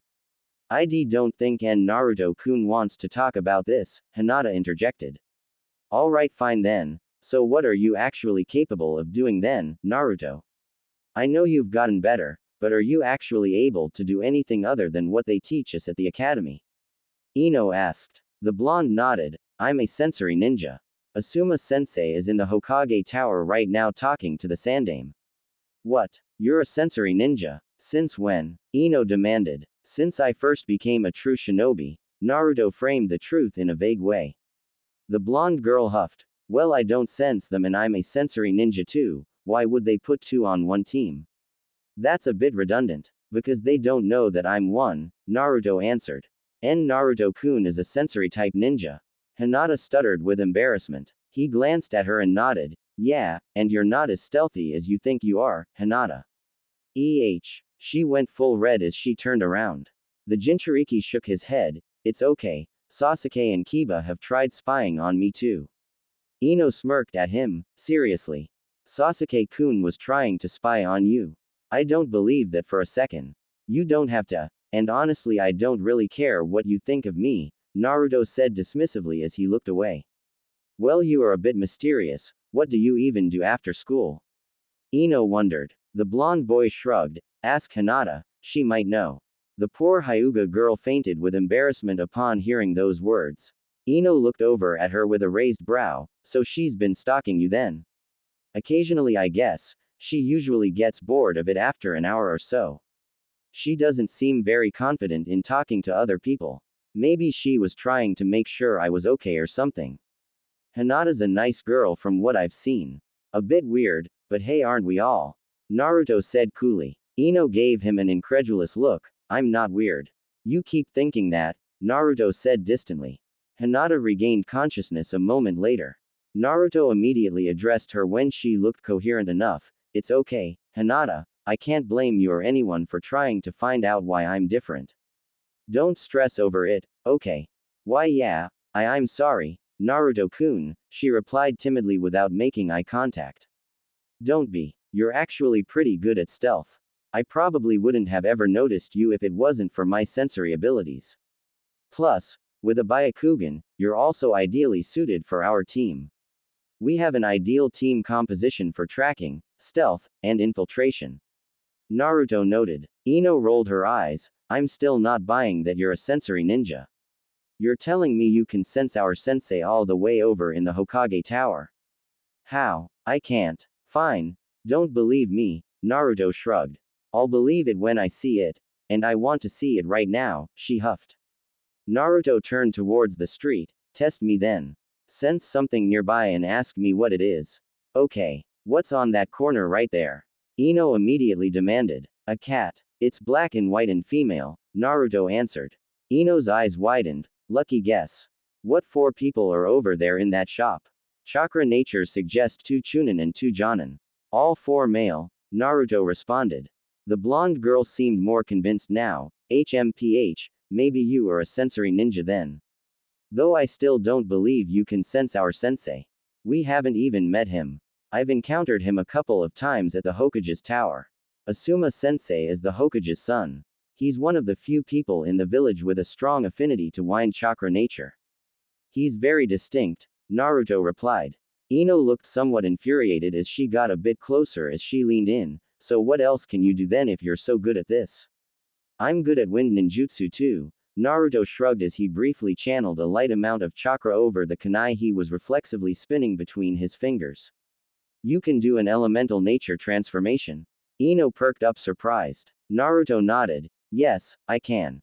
Since when? I've never seen you do anything like that at school. She protested. Why would I ever do that at school? It's not really relevant to share or do in the academy. I think Sasuke Tem can use fire style already and he never talks about it. Plus most students from clans have special abilities like Hinata here. I'm hardly unique in that regard, Naruto replied. Ha ha ha, are you seriously doing this right now? Kyuubi was laughing heartily in his head. Ino frowned at him. Since when have you not cared about what others thought of you? Naruto ignored her as leaned back against the railing and closed his eyes. Man, maybe Sakura would have been a better teammate, at least she would ignore me. You going to answer me or what? Ino interrupted his thoughts. He turned his attention back to Ino after a moment and spoke curiously. Tell me, what can you do exactly? I've already talked enough about myself. I'm from the Yamanaka clan, and my family owns a flower shop. We specialize in mind jutsus, Ino explained. Hinata timidly spoke up again. I'm from the Hyuga clan, and Naruto-kun, though why you probably already know that. Our team could use a medic too.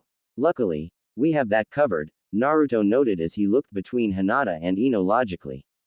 Ino scoffed at him. Are you implying I should become a medic because I'm a girl? What time period are you living in? Not you, I was talking about me. I have the most chakra and pretty good chakra control. Although it would probably do you some good to learn medical skills as well, he noted. You're a medical ninja too. You must be joking, that takes advanced chakra control and many hours of practice. Where would you ever have the time or instruction to learn that? Ino said dismissively. Naruto immediately sliced his hand with a kunai much to Hinata and Ino's shock. Both girls watched disbelievingly as the wound immediately coagulated and started to heal. Oh damn, I forgot I regenerated super fast, Naruto thought urgently as he immediately held his hand over the wound and green chakra could be seen. A moment later his wound was gone. Ino's eyes widened with amazement. That's amazing. It healed so fast. Who taught you how to do that? Just a friend of mine, Naruto tried to avoid answering. Hinata was confused by the showing. How would Naruto-kun have had time to learn that when he spends most of his time reading and exercising? Maybe he does it when I'm not around. I suppose that would make sense if he was able to sense when people were watching him. So you can teach me how to do that too? Ino chirped excitedly. Naruto shrugged. I could, but only if you have good chakra control. Otherwise, it's going to take a while. Are you kidding me? I have amazing chakra control. Mine's even better than Forehead's. Ino boasted. The Jinchuriki shrugged. Well, maybe I'll make time to teach you then if you're serious about it. Maybe being on a team with you won't be so bad after all, Ino said with approval. Talk about a 180, didn't Nadime tell you not to show off for school girls? Yet here you are flashing all your fancy abilities fresh out of the academy. Kurama laughed. The Jinchuriki mentally sighed. Well, they're my teammates, and I'm technically not in school anymore. Besides, I don't want her thinking I'm incompetent. Plus she could benefit a lot from some extra skills. I want to improve my teammates, and this is the way to do it. It's not like I plan on busting out wood release or flying Raijin around them. I suppose that's true, the fox snickered. Asuma-sensei's here now, Naruto thought as he immediately turned towards the location where he knew the Jonin would be. His two teammates noticed this, and a second later Asuma was standing in front of them. Ino was staring intensely at Naruto now. He really is a sensory ninja, why would he keep that a secret for all these years? I'm so lucky I get to be on a team with Naruto-kun, I hope he can train me too, Hinata thought hopefully. Ah, so this must be Team 10. Nice to meet ya kids. I'm Asuma Sarutobi, and I am your new Jonin instructor, the black-haired, bearded man announced himself. Nice to meet you, Asuma-sensei, Naruto replied. The man chuckled lightly. We've met before, haven't we, Naruto-kun? A couple of times over the years. I hear you're the old man's son, Naruto shot back.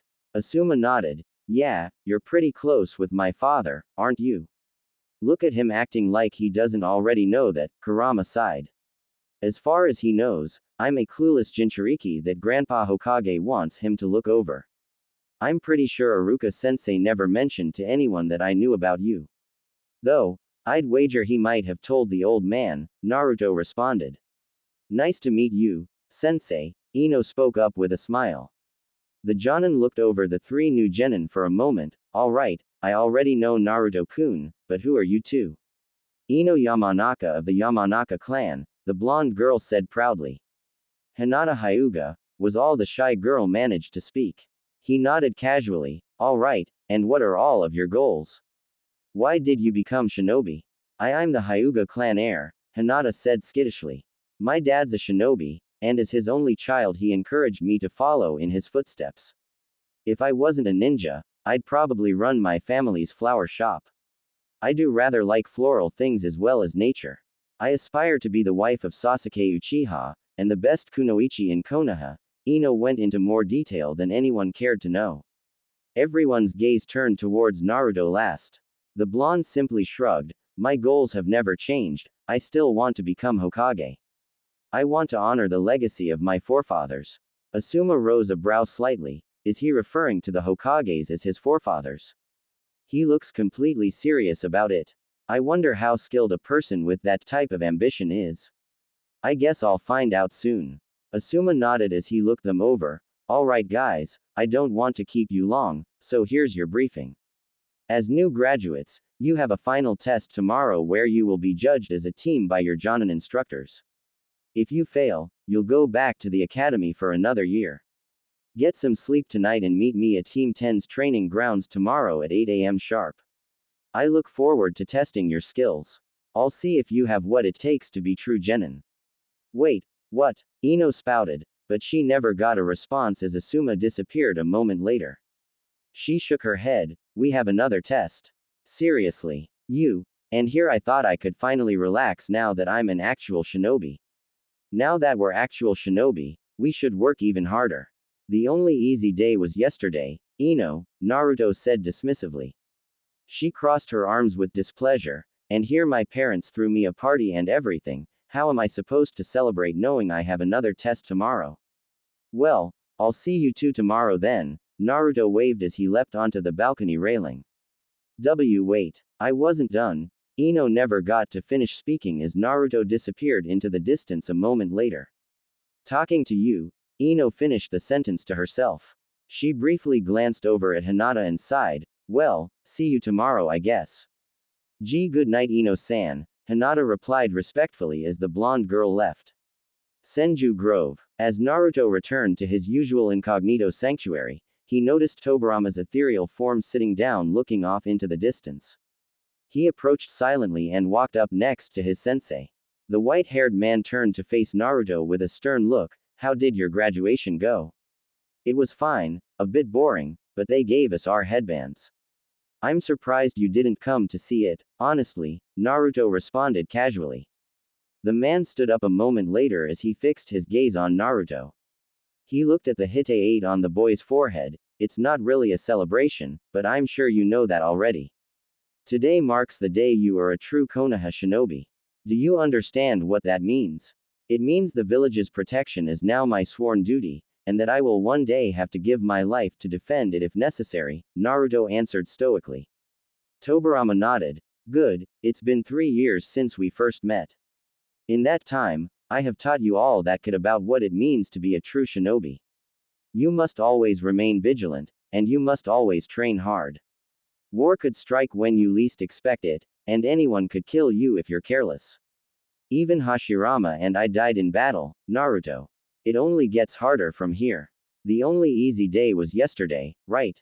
Naruto reaffirmed his sensei's words. Indeed, there is also something I want to tell you now that you're officially a Konoha shinobi, Tobirama stated as he stared into Naruto's eyes. The blonde eyed his sensei with intensity. What is it, sensei? I will be leaving you, he said slowly, which caused Naruto's eyes to widen considerably. Tobirama sensei, you can't. I did everything you said. Naruto trailed off in sentences he was unsure of how to word his feelings. The man immediately silenced him with a stern tone. You did everything and more. There's not much more I could have asked for in an apprentice, but you have to move on now. I'm dead, Naruto, and the only reason I've lingered here this long was to ensure that you were properly trained and that the village would be safe. Now that you're a real shinobi, you'll have a team and a jonin to look after you. Take my lessons to heart and use your power responsibly. It's time for me to leave now. Why you can't? Sensei, I don't want to be alone. What am I supposed to do when you're gone? Naruto said with urgent desperation. Pass on my teachings to others. Defend Konoha no matter what it takes, and I mean no matter what. You're the last true Senju heir, the last true Uzumaki. Defend that legacy and bring honor to it, Tobirama said strongly. Naruto looked a bit sad, but he maintained his toughened emotional stoicism. The blonde bowed his head respectfully. It was an honor, sensei. I swear to you that I'll defend Konoha at all costs. Hopefully the next time we meet, we can talk about your reign as Hokage. Tobirama smiled faintly before his ghost body flaked away and disappeared completely. After it was gone, Naruto felt a wave of depression wash over him. Even though Tobirama was already dead, part of him felt like his sensei had just died. Who was he going to ask for wisdom and advice now? Who was going to help him when he had problems with certain jutsus? The boy cleared his head after the brief sadness. He's entrusted Konoha's protection to me. He wouldn't have left unless he was confident that I was ready. I won't fail you, sensei. I'll reignite the glory of the Senju and Uzumaki clans. I will be the greatest Jinchuriki, the greatest Hokage. Well, you still have me around. Kyuubi spoke up, lifting Naruto from his thoughts. Yeah, I'm glad I have somebody to help me through the rest of this. It's just you and me now, Kurama. You and me versus the world, haha. I'm surprised you didn't even consider your new team, the fox added. Naruto frowned. I don't know what to think of my team yet. I doubt I'll ever be close with them. They won't understand when they find out I'm a Jinchuriki. I'll help them out, but I don't see a point in trying to make friends. It's just going to bite me in the ass. Yeah, it's probably best that you don't get too attached to them. Becoming Hokage is one thing, but making the village like you is another thing entirely. I honestly don't think they'll ever understand. I'll always be the monster fox to them, and you'll always be the demon brat, Kurama sighed. Sometimes we have to bear a heavy burden for the sake of others. I'll become Hokage even if they hate me. I owe it to Tobirama sensei and to my father to defend Konoha. We'll cross that bridge when we come to it, I guess. Come on, Kurama, let's train. Even though sensei's gone, I can't slack at all, Naruto thought as he created a ton of shadow clones. Thanks for listening. In the next part. In the meantime, please leave a review. I would love to hear your feedback. Especially if it helps me improve the overall story.